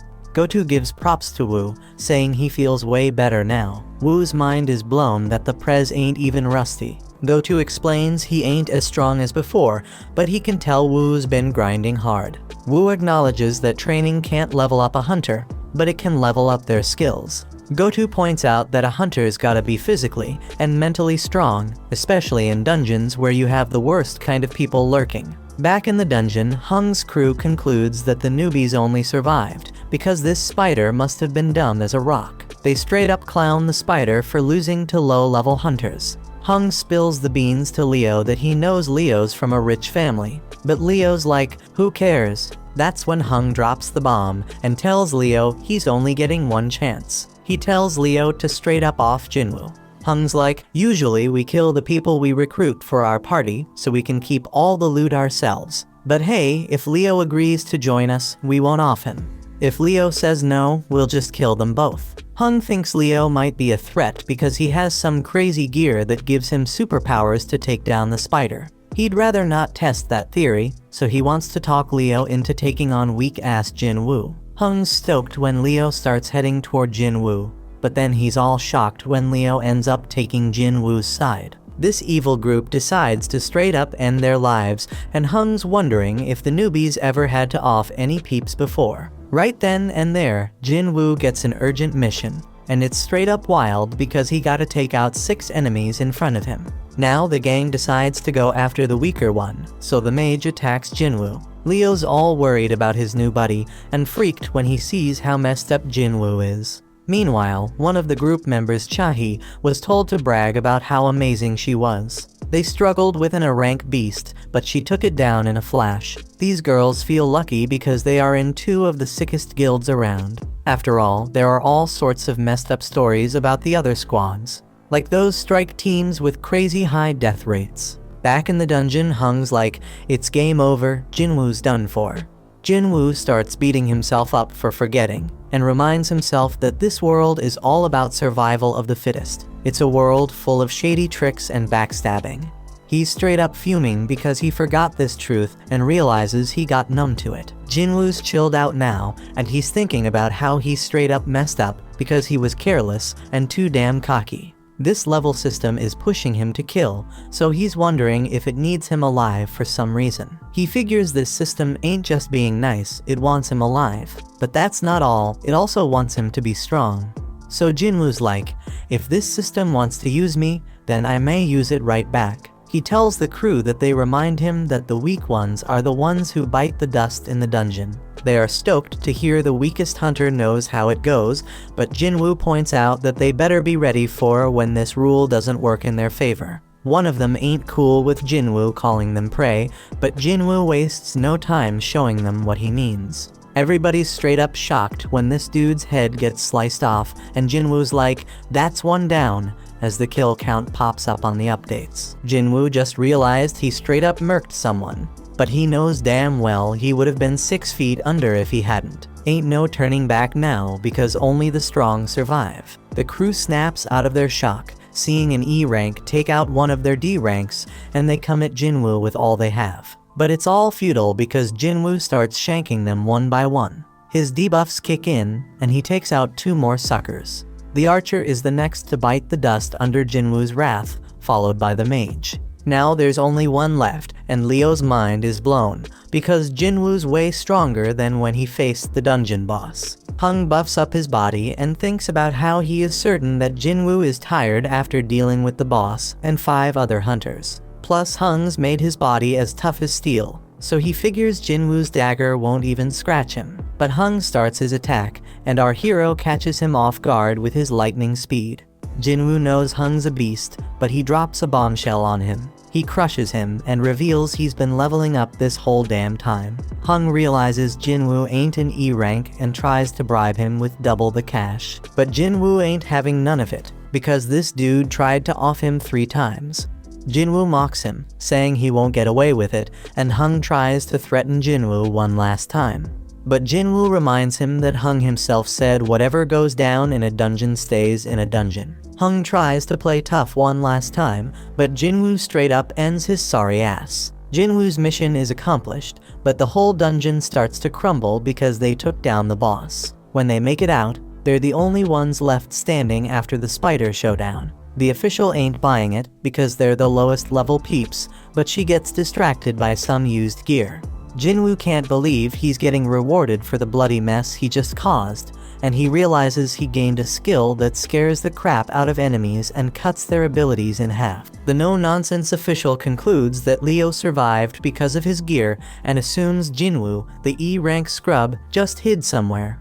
Leo gives props to Jinwoo for a job well done, and then it starts raining. Leo wonders if something's up, but the chill Jinwoo explains he's just happy he gave his sister an umbrella. Somewhere else, Woo gets told about this crazy incident where 6 hunters got wiped out. and only 2 of them made it out alive. It's pretty normal for hunters to dip when they're outmatched in dungeons, but he's hella surprised when he hears that these survivors actually took down the dungeon boss before bouncing. Woo straight up interrupts the dude before he can spill more, but then he gets hit with a bombshell. One of the survivors is none other than Jinwoo. Woo knows this shit involves the infamous Hung, which explains why he got dragged into this mess. Jinwoo rolls back home and lets his sister know that he's gonna cover their mom's hospital bills for a while. Gina thinks he must have scored big cash from his last raid, but she's like, hold up, bro, you ain't even injured. She figures he must have had a solid-ass team making it easy to take down the bad guys. Jinwoo admits that it was a piece of cake, not just because he was way stronger than them, but also because he didn't hesitate to finish them off. In the past, he would have looked for an escape route, but the new Jinwoo was ticked off at them for even thinking they had a shot against him. He wonders if leveling up made him bold, but he reminds himself that they were humans, not dungeon monsters. Gina snaps him back to reality, and he remembers why he's getting stronger. It's so he can stay alive and hold it down for his family. So if he had to do what he did in that dungeon again, he would. Just then, some harmful substance gets detected in his body, and he realizes it's from what he's drinking. But Jinwoo keeps sipping, and he notices he ain't getting drunk at all. Then a notification pops up, revealing a reward he got from that double dungeon. It cancels out any toxic or messed up conditions and amps up his regenerative abilities. He was too busy to check his rewards that day, but now it all makes sense why he grew his damn arm back. Shit's getting real, my friends. Later on, Jinwoo links up with Leo, who's all grateful for Jinwoo saving his ass. But Jinwoo's like, no kid, you don't owe me shit. Leo hasn't spilled the beans about what really went down in that dungeon, so Jinwoo ain't expecting any payback. But then Leo drops a bomb. He's putting together a strike team, but Jinwoo shuts him down before he can even ask him to join. Leo's begging Jinwoo to give him a chance, saying he just needs him for 19 raids. He spills that he wants to become a guild master, and to do that, he needs at least 20 raids under his belt. Leo's old man wants to start a guild for his construction company, and Leo's down to help however he can. Dungeons are mad dangerous, but the loot they hold makes it all worth the risk. It ain't just about mana crystals and essence stones, everything in a dungeon's got value. Jinwoo gets it. Having hunters raid dungeons for a company is a solid business move. Leo's dad wants an S-rank hunter as the guild master, but Jinwoo's hella surprised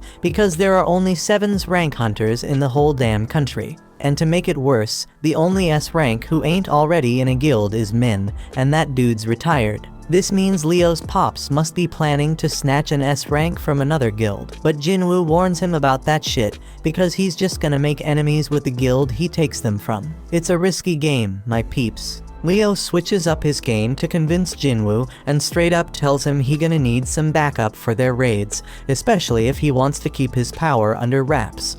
And that's a genius move because it'll be way more convincing to his old man if he succeeds rolling with a low-rank hunter like Jinwoo who's playing pretend. Leo shows Jinwoo the building they're planning to use as the guild headquarters and says it's worth a crazy amount of money, like 30 billion yuan. That's some serious dough, man. Leo wants to give it all to Jinwoo in exchange for his help in completing 19 raids. Jinwoo would have been all over that offer in the past, but things have changed since he became the only dude who can level up. He's dead certain he can reach S rank, or maybe even higher the way things are going. But there's still too much unknown about his powers, and it would be too risky to team up with someone. So Jinwoo shuts it down and declines the offer. Leo ain't ready to give up just yet though. He promises to take Jinwoo's secret to the grave, but one look from Jinwoo sends chills down his spine, and he bounces. Meanwhile, Hung's younger brother Wang is super pissed about his brother's death and demands to know about the 2 survivors. His assistant Laura is straight up shocked when he asks what happens if he kills someone in another country, but she spills the beans anyway. If there's a treaty with that country, he gonna have a trial there, but if not, he getting sent back home to face the law. Wang wants to dip out there pronto, but Laura reminds him he has way too much going on, so he plans to deal with it later. He gives the survivors one more glare and just hopes they stick around long enough for him to take them out. The next day, Jinwoo hits the streets for a jog with his sister. Jinwoo asks her what she'd do if she had a crazy 30 billion yuan, but she can't even imagine what to do with that kind of cash because it's too damn unrealistic. When Jinwoo's flying solo, he notices his system counter keeps ticking even after he hits his goal. Gina catches up to him, but he already made up his mind to test how far that counter goes, so he takes off running again. He figures out it stops at double the goal, and after trying out all the tasks, the daily quest goes undercover. The reward for this gig comes with some straight up random loot boxes, but there's a catch: one's blessed and the other's cursed. Jinwoo ain't playing around, so he decides to roll with the blessed one for the day, and boom, he hits the jackpot. Homeboy scores another key, and it ain't just any key, it's the key to the Demon King's castle, and it is an S-level acquisition. But hold up, because that ain't even the craziest part. This key comes with a bonus ingredients for something called the Elixir of Life. And let me tell you, that's exactly what Jinwoo needed, because this elixir can cure any damn illness. Jinwoo pays a visit to his sick mother, and he knows he ain't got no other choice. He heads to the location, uses the key to open the gate, and he knows damn well this dungeon gonna be tough as nails, on the same level as Jeju Island. Jinwoo starts wondering if he has what it takes to handle this danger, but when a massive gate appears in front of him, he ain't backing down. Inside, flames are engulfing everything, and Jinwoo ain't gonna front, he's scared as hell. But hey, he got his teleportation stone as a backup plan in case things go south. Just then, a freaking giant monster pops up right in front of him. But Jinwoo already made up his mind he gotta get stronger, and he swears he ain't dying in this dungeon. This monster has a red name, meaning it's way stronger than him, but Jinwoo has the advantage of being a wolf assassin. Our boy uses dash to close the distance real quick and starts wailing at the beast. But man, he barely does any damage, even with the bonus effects. Jinwoo tries to activate his murderous intense skill, but the debuff gets cancelled out. Our boy tries to hit the monster with his other debuffs using his dagger, but they get cancelled out too. This monster is straight up brutal as it tears into Jinwoo, and he's screaming in pain. Damn, homeboy did lose his arm, and his health is dropping like crazy as the beast straight up crushes him. He already lost a third of his life, but it gets even worse, because this beast unleashes its 3-minute rage skill, boosting all its abilities by a freaking 100%. The monster's attacks are coming at Jinwoo too quick for him to dodge, so he ain't got no choice but to use his full recovery reward to grow his arm back. But just when he thinks he's making progress and hurting the beast, turns out he's dead wrong, and he just keeps taking a severe beatdown. Jinwoo's HP keeps dropping as he gets straight up stomped on, but he manages to buy himself a bit of time by kicking dirt at the beast. And damn, his system keeps warning him like crazy, making it crystal clear that it doesn't want him to kick the bucket. The more this keeps happening, the more Jinwoo realizes this ain't your average reawakening. Jinwoo knows he is way over his head now,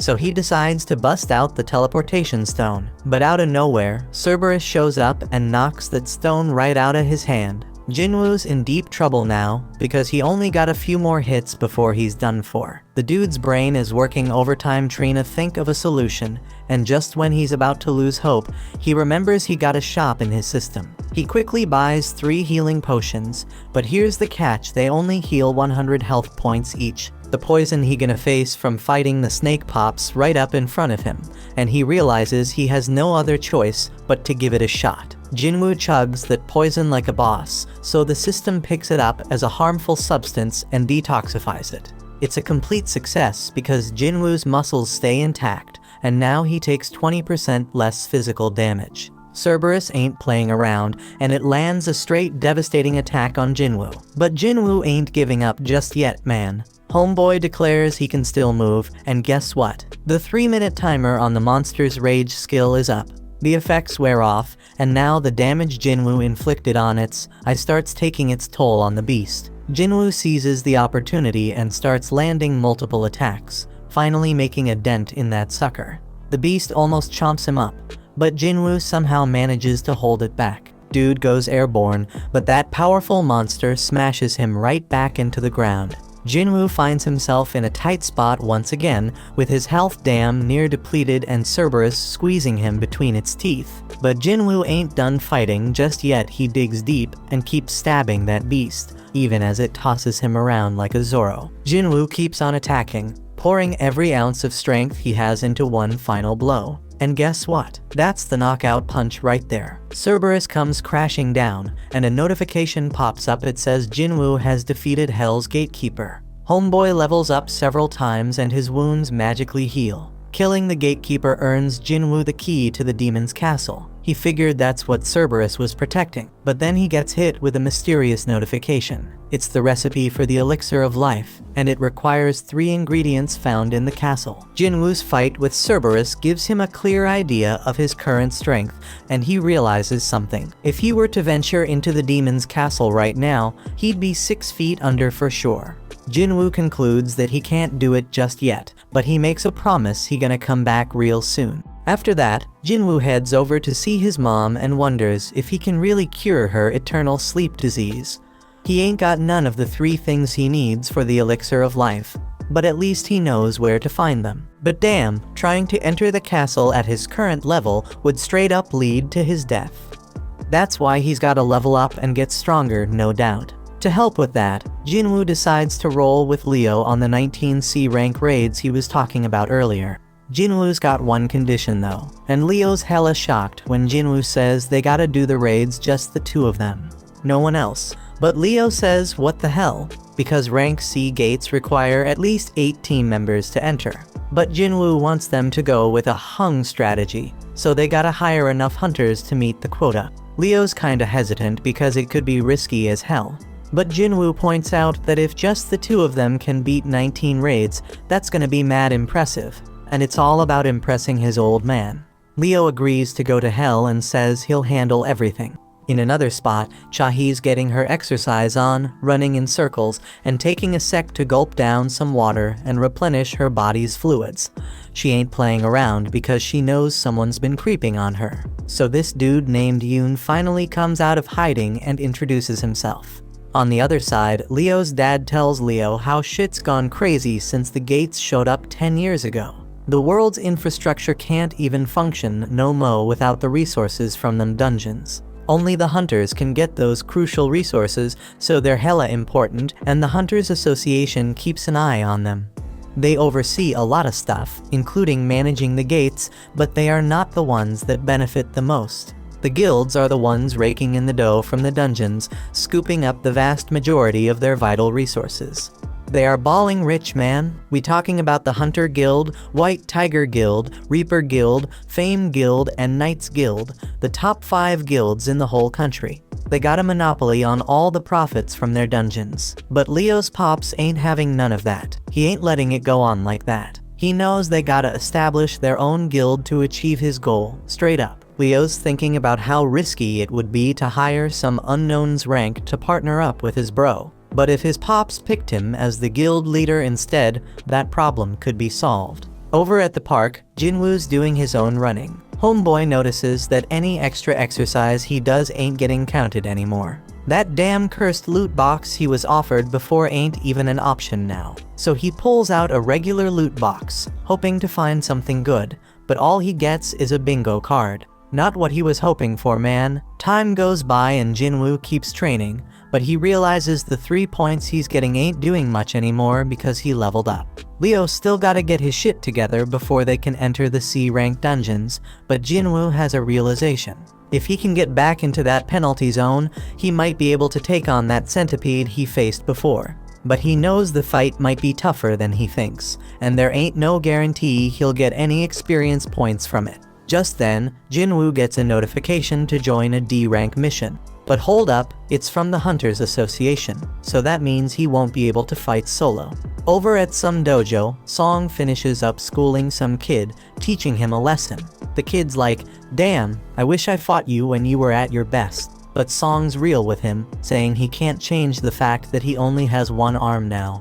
Then Song gets a notification to join a raid, and the kid's like, "Why you ain't retired yet?" Song has some messed up memories, and he's missing a major part of his body, so the kid apologizes for making him feel down. Song explains that his prime years are in the past, but he still wants to contribute to society in his remaining time. Over in another spot, we got this kid playing while her scaredy cat dad Kim watches. He gets the same notification and knows it's his next raid. His wife reminds him that he barely made it out alive from his last one, and she wants him to consider doing something else. But Kim tells her they need the money because their kid's starting school soon. He assures her that it's gonna be all good because the Hunters Association doesn't send low-ranked hunters on dangerous missions, except for that one time. So the whole fam starts professing their love for each other and shit. In another spot, Beak is straight up pissed about having to do some useless interview, and it only makes him angrier when Mr. Choi tries to butter him up. But he chills out when Choi points out that he's the most fit for the job. Turns out Choi called him to his office to let him know that Yujin Construction is starting its own guild. But Beak already knows all that, so he demands Choi tell him what he's really there for. In Juhee's room, her mom straight up tells her to give up on being a hunter. Juhee's a B-rank hunter, but her mom still thinks she'll just get in everyone's way.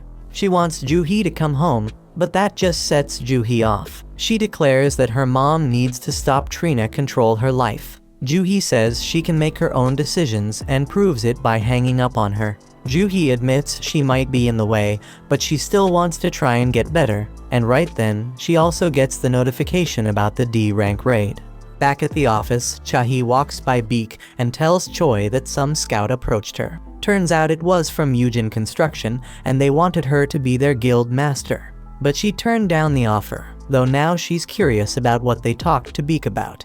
Beak's chilling at a bar, thinking about their convo. Jojo Island's been sealed off since that failed raid, and folks Trina forget about the terror it brought. Mr. Choi sees himself as the weapon of humanity, but he can never forget about Jojo Island and/or what happened there. He plans to clear the island soon, and for that, he needs Beak and the crew on the same page. They gotta get stronger, gather allies, and sway public opinion. That's why he set up the interview and had Chahi train new hunters. Choi reminds Beak that he left something behind on that island, jogging Beak's memory about losing his old friends. In a dark place, an ugly man is pleading with someone to eliminate people. At Jinwoo's house, Gina's straight up shocked by how busy he's been. The old Jinwoo used to need weeks to recover after each gate, so she's wondering if all his training is paying off. Jinwoo casually dips out on a mission without taking his gear, and she's worried because he's acting like it's just a regular trip to the sea. In another spot, Song's thinking about how he's a swordsman, but his awakened ability ain't got nothing to do with physical power. All them years he spent training in martial arts don't mean jack inside a dungeon. His magic focus powers make his sword useless against them magical beasts. Then out of nowhere, he bumps into Jinwoo and notices how different he looks. Jinwoo can't really explain why his leg's back, so Song assumes some high-ranked healer must have found him that day. Song ain't as lucky because too much time passed for his injury to heal. They reach the gate and are surprised to see it's a reunion. Kim feels ashamed to face them, but Song figures it makes sense after what he did. 5 survivors from that messed up day are back together, so he's wondering what the deal is. It's been a hot minute since Juhee saw Jinwoo, so she peeps how much he's changed too. Right then, some sketchy dudes roll up and start checking out Juhee like they have a thing for her. But Kong's there too, and he shuts them down, telling them to chill. Turns out these peeps are prisoner substitute hunters. Straight up hunter convicts Trina reduced their sentences. Song can't believe they gotta fight alongside criminals, but the woman assures them they won't be a problem. They were understaffed and had no other choice. Just in case though, Kong's rolling with them. He is a B rank, so if things go south, he can handle the 3 C rank criminals with ease. Jinwoo tells Juhee not to come along, but she ain't having it. The criminals get set free, and even they wonder if this is a good idea. Kong shuts them up again and reminds them what'll happen if they act up. He introduces himself to the others and promises he'll handle the criminals. Jinwoo lets Song take charge of the raid, and he appreciates it. Song takes full responsibility for failing that day and gives props to Jinwoo for being the only reason they all made it out alive. He thanks Jinwoo on behalf of all the survivors, but Jinwoo doesn't need it. Kim ain't got no objections to Song leading them, and Kong's staring at Jinwoo for some reason. Everyone gets ready to enter the gate, and Song declares the raid officially started. Inside the dungeon, the prisoners straight up handle those goblins like monster. Song Chul wonders who the real beasts are and shows off his own power.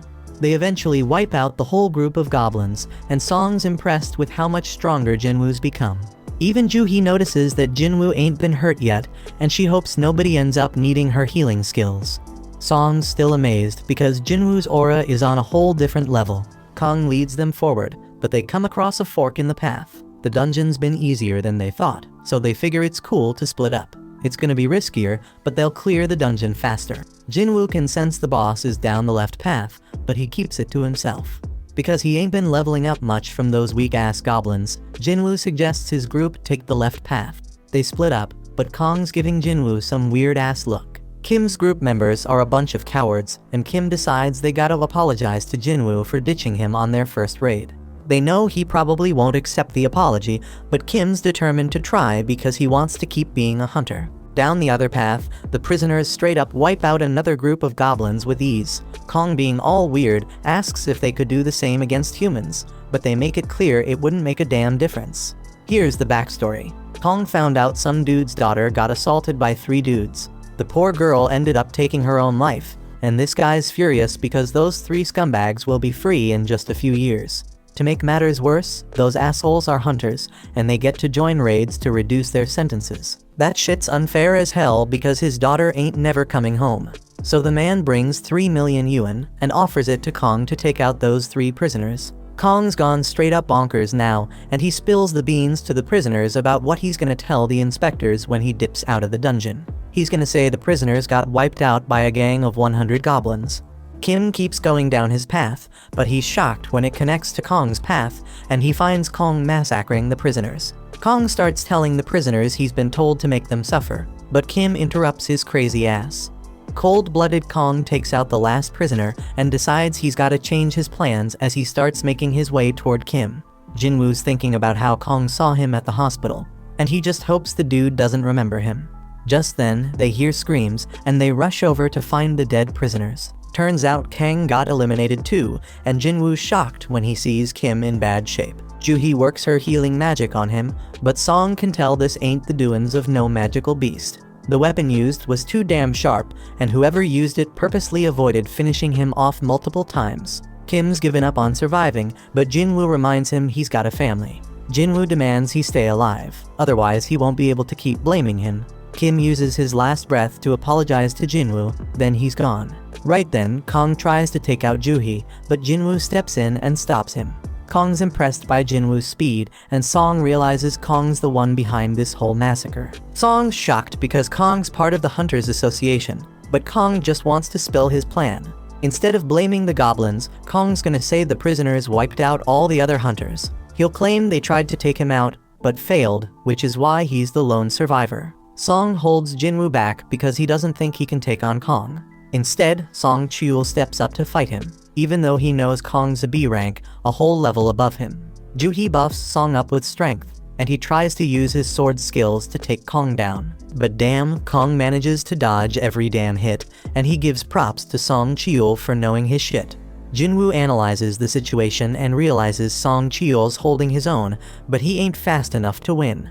Kong lands a brutal blow, but gets annoyed when Juhee quickly heals Song. Kong decides he's gonna take out Juhee first, but Song steps in and stops his ass. Kong underestimated the old man, so Song lets him know he's trained as rank hunters before. His blade may be outmatched, but Kong points out that Song's power has its damn limits. Ain't no chance a mage type like him can beat an assassin type, so Kong brings him near death. Juhee's too scared to heal him, and Kong gets ready to finish off Song for good. But Song Chul pulls out his fire ability. But damn, Kong's too damn quick. He realizes Song Cheol used his sword to make him drop his guard against magic. Song Cheol was waiting for Kong to try and end his life, then bam! He hits him with a surprise fire blast. Kong sees through the plan though, and now Song Cheol's paying with his life. But wait a damn minute. Jinwoo finally steps in to put an end to the fight. Kong demands to know who the hell he is, and Jinwoo straight up says he's just an E-rank hunter. Kong doesn't believe him because he'd need some next level reaction speed to stop the attack he just used on Song. Kong can tell Jinwoo's hiding his power and figures he had a second awakening. The others are shaken, and Kong suddenly remembers Jinwoo from the hospital. The mana reader only read 10 back then, so Kong thinks this second awakening must have happened after that. This shit doesn't add up. It doesn't explain why Jinwoo was able to survive the double dungeon. But Kong doesn't give a damn, he's ready to take out Jinwoo. Jinwoo wants answers, so Kong says he is just dishing out justice by taking out the prisoners. But Jinwoo doesn't give a damn about them, but he wants to know why he eliminated Kim and Kang. He points out that Kong could have done it quickly and easily, but he didn't. Kong seemed to enjoy torturing and playing with them. Flashback to when Kong talked to the father, and he explains how he's been getting big offers from the top guilds. But he chooses to work for peanuts in the Hunter Association. Why? Because he finds killing people way more fun than killing beasts. A straight-up fight goes down between Kong and Jinwoo, and the two onlookers are blown away by their insane speed. Kong can tell they have similar builds, but he figures he's got way more experience fighting high-ranked opponents. He uses that experience to gain control of the fight, but he's shocked when Jinwoo asks him to tone down the bloodlust. But it's too damn late because Jinwoo's system is taking notice. The system, just like last time, tells Jinwoo that there are peeps present looking to take him out. Once again, Jinwoo gets a quest to eliminate his opponents. Jinwoo gets engulfed in some dark power, and Kong's confused because he thought he'd have the upper hand in this fight. But damn, Jinwoo straight up attacks, and Kong's shocked when he realizes he's been poisoned. They keep throwing down, but Kong's got something special to show Jinwoo too. He straight up disappears. He explains it's a stealth skill, making him invisible to sight, sound, and even smell. Only a few hunters can get their hands on that skill, and nobody knows he's got it. Kong manages to land a hit on Jinwoo and tells the others to back off and wait their turn. He's sure Jinwoo won't be able to do much with an injured leg. But damn, Kong's in for a surprise when Jinwoo instantly heals himself. Kong can't believe it because he's never heard of a combat hunter who can also use healing magic. Jinwoo's totally unpredictable, and that makes him one dangerous mofo. Jinwoo's changed big time, saying he just lost another emotion, and now he doesn't even need to get angry to take out scum like Kong. Kong realizes Jinwoo's taken human lives before, and Song is shocked to hear that. He figures Jinwoo's had to make some tough-ass decisions real quick, and that's why his appearance ain't the only thing that's changed. Kong tries to attack again, but he's in for a shock when Jinwoo tracks him by sensing his bloodlust. Kong still has a trick up his sleeve, but everything stops when Jinwoo activates his murderous intense skill. Darkness surrounds Kong, and he's straight up stunned when Jinwoo's blade goes through his chest. As Kong's life slips away, he mentions that he and Jinwoo are cut from the same cloth. They're both killing machines. The only reason he's dying is because he's weaker than Jinwoo. Kong still wants to know what the hell Jinwoo is. He's got assassin skills, healing powers, and debuffs, and Kong's never heard of anyone like that. Jinwoo doesn't spill the beans, but Kong points out that Jinwoo was able to take him out, so his E-ranked act is over. Jinwoo decides to drop a little truth bomb and explains that he's someone who gets stronger with every damn fight. Kong can see that Jinwoo's gonna keep getting stronger and stronger, but he's got a warning for him: if he keeps chasing more and more power, that same power might end up taking control of him. Jinwoo completes his quest and gets rewarded. He's noticed that the stronger he gets, the more it feels like something inside him is falling apart. His friends thank him for saving their asses, but Jinwoo tells them to get the hell out of the dungeon. They're shocked because Jinwoo plans to clear the dungeon all by his lonesome, but they realize he's strong enough to pull it off. Outside, Woo's mind is blown when he learns Kong is secretly killing folks. He is shown the only survivors of the mission Kong was on, and he's straight up surprised to see that Jinwoo's one of them. He apologizes for what went down, but most importantly, he wants to know who took out Kong. Jinwoo realizes he can't keep his secret anymore, which means he gotta cancel his deal with Leo. Right before he spills the beans, Song straight up lies and claims he's the one who eliminated Kong. Song's just a C rank, so he explains he only won because he had a healer's help. Woo's skeptical because Kong's a top B rank hunter, but he buys Song's story. Just then, Jinwoo reminds himself that he cannot get overconfident. He couldn't tell before, but Woo's an A rank hunter. Jinwoo can sense his crazy-ass power now, and he knows he doesn't stand a chance against this dude in a fight with his current strength. Song determines that Jinwoo has a good reason for keeping a secret, so he tells Jinwoo that this is just him paying him back for what happened in the Devil Dungeon. That night, Juhee wonders if Jinwoo remembers the stone he gave her. Jinwoo and Juhee take a little stroll while chatting about how much Jinwoo's changed. Juhee's the total opposite because she ain't changed a bit, and she realizes she's too timid to be a hunter. She should really be joining them A rank raids, but she settles for the lowest rank ones instead. It ain't all that bad though, because it led her to meet Jinwoo, and she started healing him. The dude was always getting himself hurt, but she'll never forget how his eyes always had that determined look. Juhee gives back the crystal he gave her and spills that she's gonna retire. She's heading back to live with her folks, but they agree to hang out if they ever cross paths again. A look back shows that Woo was very skeptical of Jinwoo. He didn't believe some E rank like him could take down B rank Kong. Jinwoo was already found to not have had a reawakening, so we just let him be. But Woo did give him a warning though. Hun's brother Dongsu heard that Jinwoo and Leo were the only ones who survived after his brother got wiped out, so he might be coming after them. This shit's damn shocking because Dongsu's an S rank hunter. Dongsu probably doesn't give a damn about the facts, and is just pissed that Jinwoo made it while his brother didn't. Unfortunately for Jinwoo, the law can't do shit against S rank hunters, and they can bring either miracles or disasters. One of these monsters is after Jinwoo, so Woo suggests he gather his family and dip out of the country. But Jinwoo just sees this as another reason to get stronger, because if he doesn't, he ain't gonna survive. Jinwoo rolls up to meet Leo, but he's hella confused by what he sees. Leo explains that this is their strike team. He focused on finding people who have the skills to be hunters, but can't work for various reasons and are struggling to make ends meet. Jinwoo points out that he hired a high schooler, but she claps back saying she's a qualified hunter just like the rest. She does get a bit down when Jinwoo figures out she's an E rank with no raiding experience. But it doesn't really matter because Jinwoo lets them all know they'll be waiting outside while he and Leo handle everything. They're all getting paid 3 million yuan each, which is a sweet deal because they ain't gotta do shit. The only catch is they can't blab about it to anyone, or they gotta pay back 10 times what they got. Jinwoo got a stealth rune for taking down Kong, and he used it to learn stealth skills. Leo's all set to go, and Jinwoo's shocked to see he's rocking even more crazy expensive armor. Jinwoo straight up schools Leo on how dumb it is to rock that armor and demands he ditch it. But Jinwoo lets him keep the helmet at least, and they step into the portal. The other hunters think they're straight up insane for hitting up a C rank dungeon on their own, but they don't give a damn because the contract's already sealed. Jinwoo's sis wonders where her friend Songyi is, and turns out she's the high schooler on Jinwoo's strike team. The hunters chat about how a full strike team would take a solid 2 hours to finish this raid, so when they see Leo pop out of the portal, they assume they just bailed. But they're in for a shock because the damn gate closes right after they step out, meaning they cleared the dungeon. The hunters can't believe their eyes, but Jinwoo tells them to hustle because he's ready for another portal. Their goal is to hit up 3 raids in a single day, but the hunters are still dumbfounded they even finished one.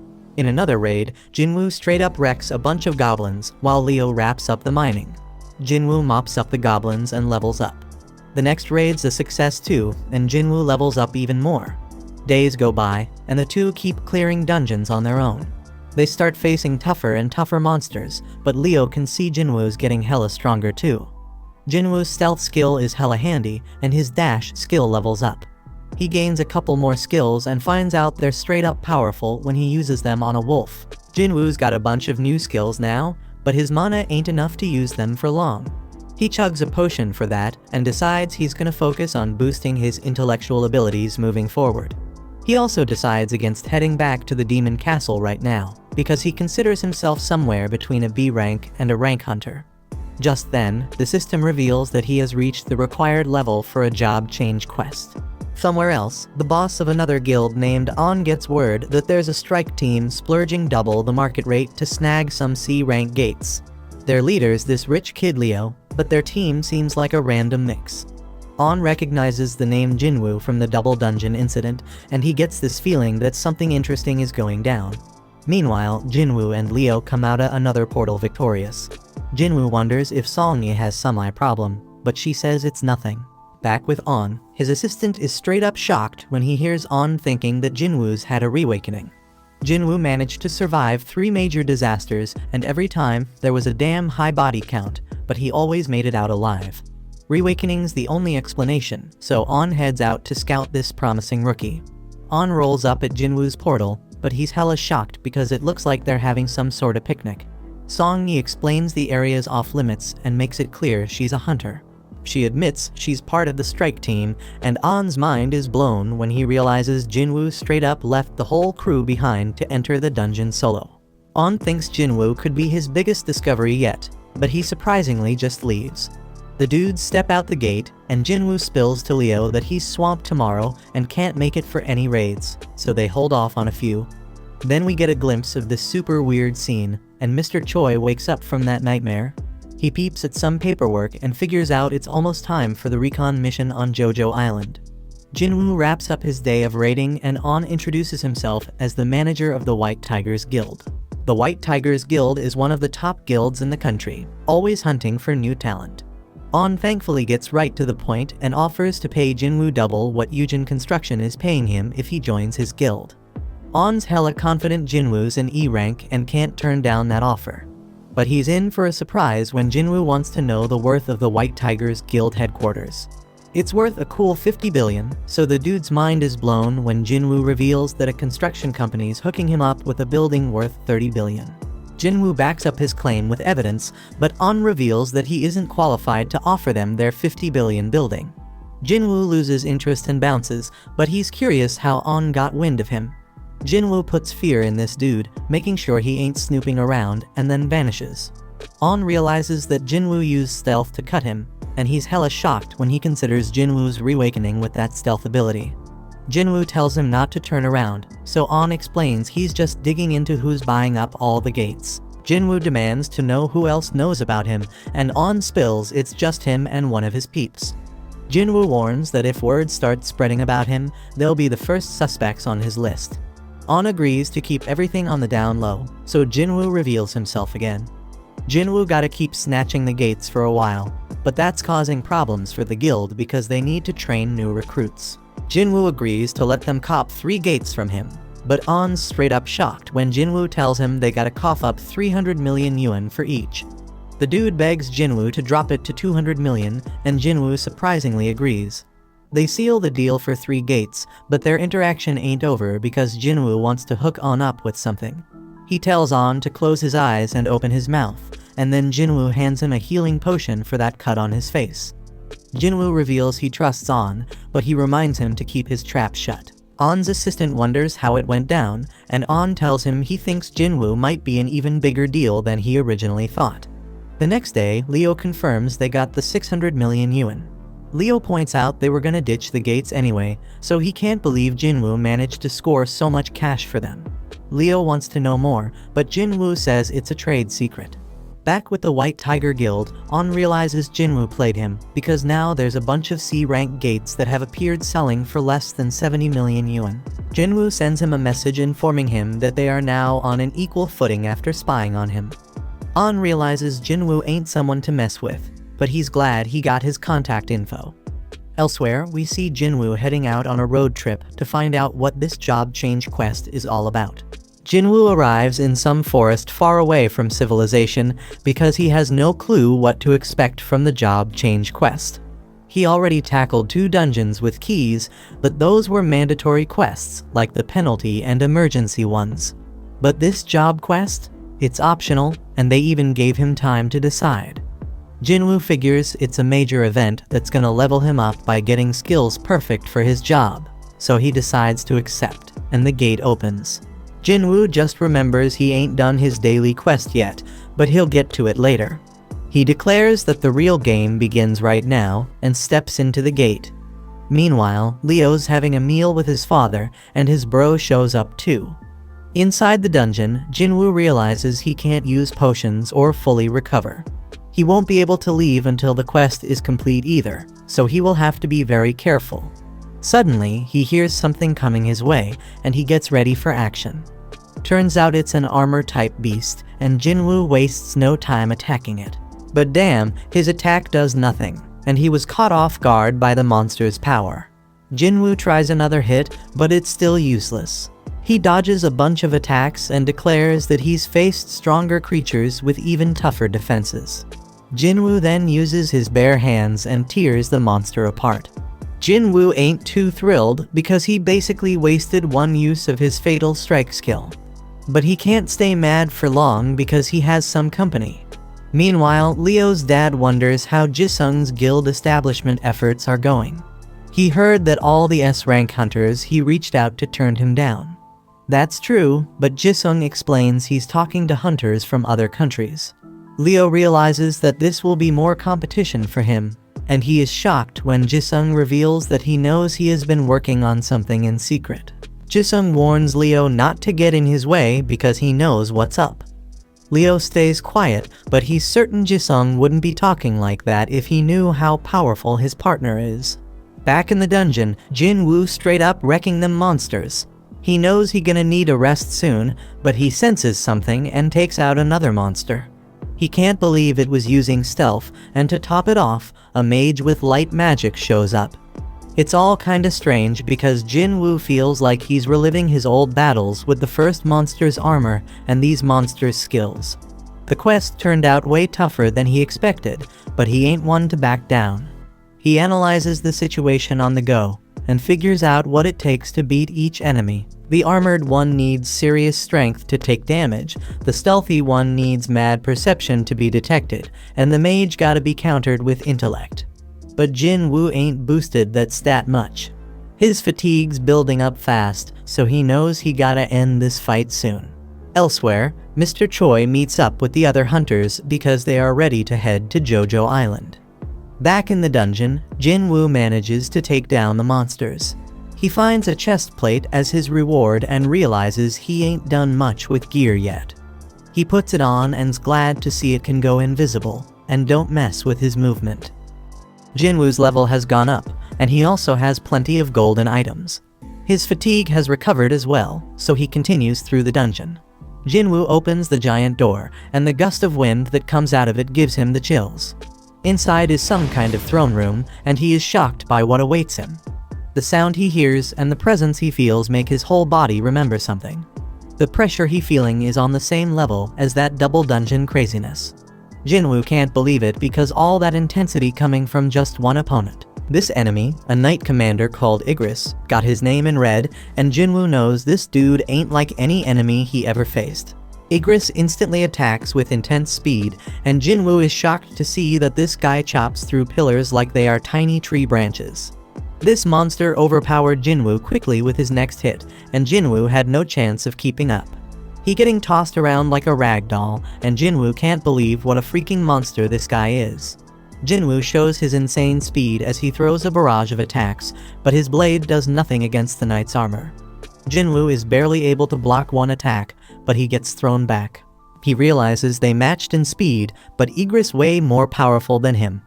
This dude was hella dangerous, and Jinwoo wondered if he got any shot at beating him. Jinwoo ain't too sure he can win without a weapon, but he only has one idea to deal some damage through Iggy's armor. He puts away his dagger, and to his surprise, the knight tosses his weapons aside too. Meanwhile, Mr. Choi gives a call to the chairman and shows his gratitude for approving the operation. The chairman warns him to stay careful, but Mr. Choi already knowing the danger involved. He is aware that this expedition is just about checking the threat levels. They're gonna poke at the enemy and see how they react. Mr. Choi staying diligent as always, and he explains that it's because the last raid on Jojo Island ain't really ended for him. Back in the dungeon, Igris wastes zero time crushing Jinwoo. He tosses Jinwoo around like he's some kind of toy, landing a barrage of punches on him. Jinwoo gets sent flying through a wall, and he is straight up shocked by his opponent. He blocked all them punches, but still feels like he lost 500 HP.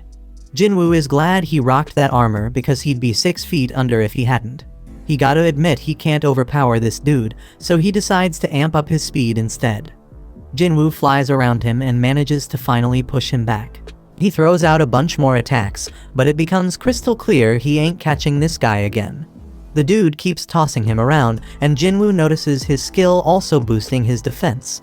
He's still getting wrecked by this dude, getting dragged back into the room, but Jinwoo keeps fighting back. His efforts start paying off when Jinwoo pulls off a sick move, landing a kick straight to Aegis's head. Jinwoo realizes this might actually backfire on him, and the knight comes at him even harder. Jinwoo just keeps taking a straight-up beatdown, getting tossed onto the throne while Aegis looms over him. Back home, Gina leaves some dinner for Jinwoo and goes to study. We also catch a glimpse of Jinwoo's mom at the hospital. But back with Jinwoo, he is in really bad shape as the knight grabs his sword, ready to end Jinwoo's life. He went in for the kill, but Jinwoo was swift as hell, stopping him with just one hand. Jinwoo declares that he hasn't lost yet and pushes Aegis back. He summons his blade and manages to stab the knight through the gap in his helmet. Jinwoo puts all his power into pushing Aegis back and slamming him against the wall. The knight tries to use Jinwoo's blade, but Jinwoo stops him, saying his dagger doesn't switch owners. It just goes back to his inventory, where he can summon it again. Jinwoo drives his blade through the knight's skull, but the hit ain't deep enough. He knows he gotta go deeper, so he uses every last ounce of power to drive the blade further into the knight. Jinwoo pulls out all his fatal strikes and lands the most powerful blow he ever dealt. The knight has gone completely limp. Jinwoo takes out his blade, and a notification pops up saying he won the fight. Jinwoo realizes there's a huge gap between them in every category, and he knows his win was a straight-up fluke. If he made just one mistake, he'd be 6 feet under. Jinwoo then gets 4 rewards. One of them is 15 million gold, and another is the S-rank helmet Aegis wore. The Demon's Castle key was S-rank, but Jinwoo never had gear this top-notch before. Amazingly, the helmet boosts his stats and reduces damage by 15%. Jinwoo also gets a rune stone for a skill called the Ruler's Hand. The final reward is an instant teleportation stone.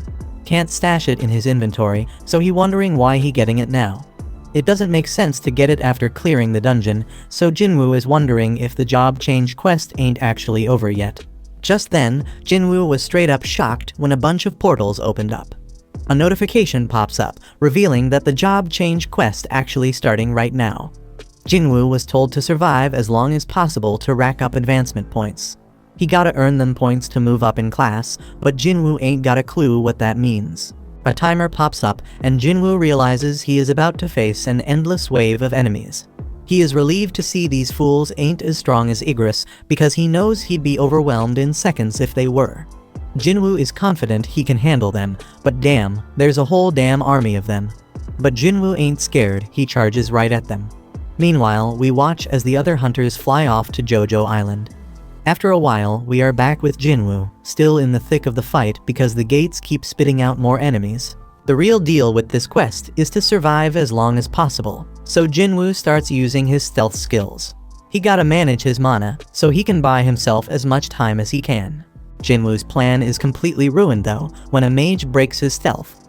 He right back to throwing fists, but now it's even worse because he can't use stealth or murderous intent no more.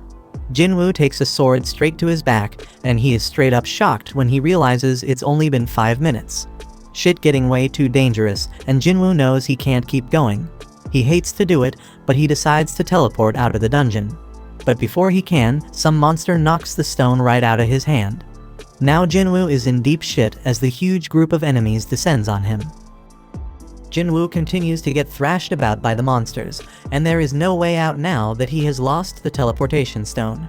The only shot he got at surviving is if he whoops all their sorry asses, so Jinwoo gets back in the fight. It's looking pretty damn dire though, because his stamina running on empty and he can't use stealth or murderous intent.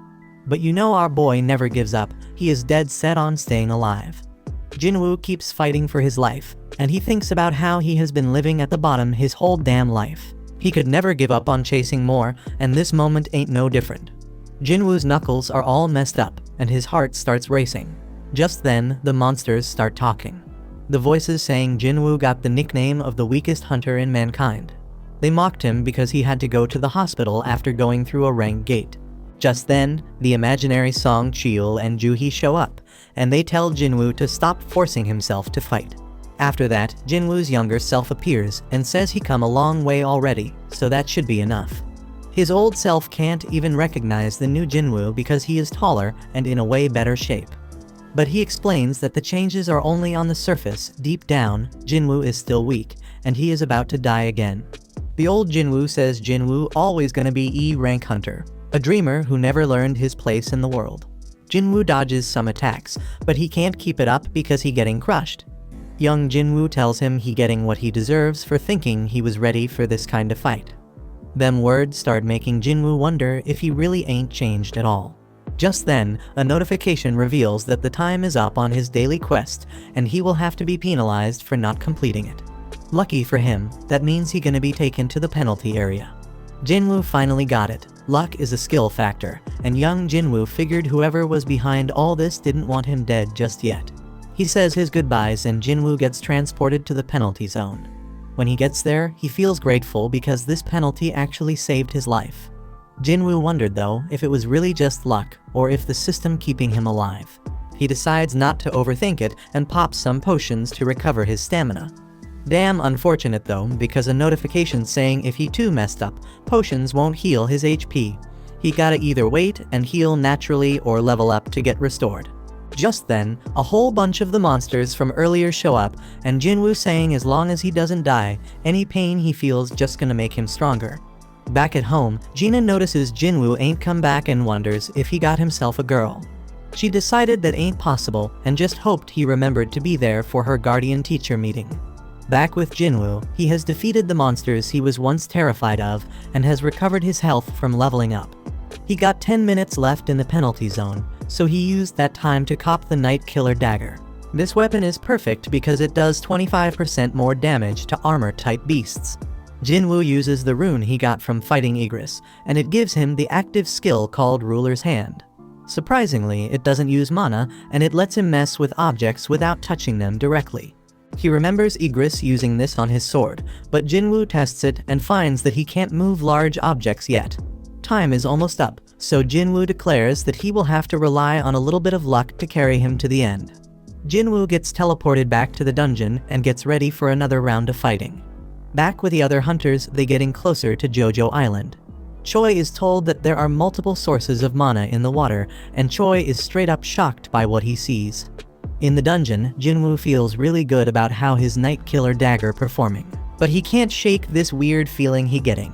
He keeps killing their beasts, but it doesn't feel like he actually doing it. Jinwoo is more worried about the mages casting spells without actually attacking. Just then, Jinwoo realizes that they are responsible for opening the gates and summoning the knights. He decides to go after the mages and finds out that taking down one of them makes some of the knights fall apart. Knowing this, he goes after the rest of the mages and starts taking control of the fight. The mages try to hide behind the knights, but Jinwoo manages to take out another one, leaving 3 mages still standing. These sneaky last 3 combine their power and summon a golem, so Jinwoo makes his way to higher ground. He can disable it for a moment and think about how them dumb mages probably thought one strong monster was better than a bunch of small ones. Jinwoo points out that this is wrong though, since having fewer targets makes it easier to go after the mages. Jinwoo finally manages to wipe out all the mages, but the golem is still standing. Our hero Jinwoo got so damn strong that he straight up used brute force to destroy that golem. With that, all the monsters get defeated, and a notification pops up saying he finished the job change quest. Now he can switch to a more advanced class with the points he earned based on how he performed during the quest. But turns out he doesn't get to choose because more notifications start popping up with a bunch of messages. They talk about whatever path the player takes. It is full of dead bodies and the smell of blood. They say the player craves immense power and makes their own damn way without relying on others. The messages mention how a shadow army gonna follow the player's orders, and Jinwoo is straight up shocked when he sees his new job class gonna be a necromancer. This shit doesn't make any sense to him at all, because he ain't put anything into his intellect stat. Necromancers are usually magic-type classes summoning undead monsters as servants. Jinwoo though, he built like an assassin. His main thing is strength, and all his skills match that fighting style. If he ends up with a class like Necromancer, then all the work he put into his current build gonna be wasted. But just then, Jinwoo feels relieved when he sees he can reject it. He says no, but the system points out that Necromancer is a hidden class and asks him again if he really want to decline it. Jinwoo takes a second to think about it and wonders if it is a hidden class means it has some special power. Jinwoo wished he had an example to compare it to, and he realized it was pretty damn similar to the summoning magic the mages were using. Encountering them seems like too much of a coincidence, so Jinwoo wonders if this job change quest was pre-arranged by the system. The whole idea of summoning beasts like mages got him really interested. Them mages ain't all that strong on their own, but Jinwoo knows he is. Ain't no rule saying necromancers can't be frontline fighters, and that's exactly what he gonna do. Jinwoo figures if classes work like stats, then as he levels up, his necromancy skills gonna level up too. That means the shadow army the system talking about gonna get stronger too. Jinwoo getting hyped up thinking about not solo leveling anymore, so he decides to accept the necromancer class. Just then, some dark power burst up from under his feet, and the system started awarding him points based on his performance. Jinwoo did amazingly well during the quest, so his total advancement points exceeded the class threshold. The dark power erupts even more, and Jinwoo starts floating because the advancement is about to be complete. Jinwoo is then shocked when he sees that he already moved on from the Necromancer class, all the way to the Shadow Monarch class. He also got unique class skills and 10 ability points. Jinwoo wonders if the quest is finally over, but he begins to hear sounds that seem to be coming from people in pain. Now Jinwoo can see this dark shadow coming from the monsters, and he can use his skill called Shadow Extraction on them. First thing, he gotta pick a command word, so he goes with Arise. As soon as he says it, Jinwoo is straight up ecstatic when he sees the first members of his shadow army. Apart from Shadow Extraction, Jinwoo has another skill called Shadow Storage. Shadow Extraction lets him drain some of his mana to create shadow soldiers, and Shadow Storage lets him keep them soldiers and summon them whenever he wants. The only thing Jinwoo gotta be careful about is that the extraction can fail depending on the strength of the target and how long they have been dead. There is more to this ability, because Jinwoo sees he summoned both knights and mages, and they come in different ranks too. Jinwoo gets all excited thinking about whether he can even extract his rank shadows, and if they are as strong as they were in real life. Jinwoo rushes to Igris and finds out extraction is possible.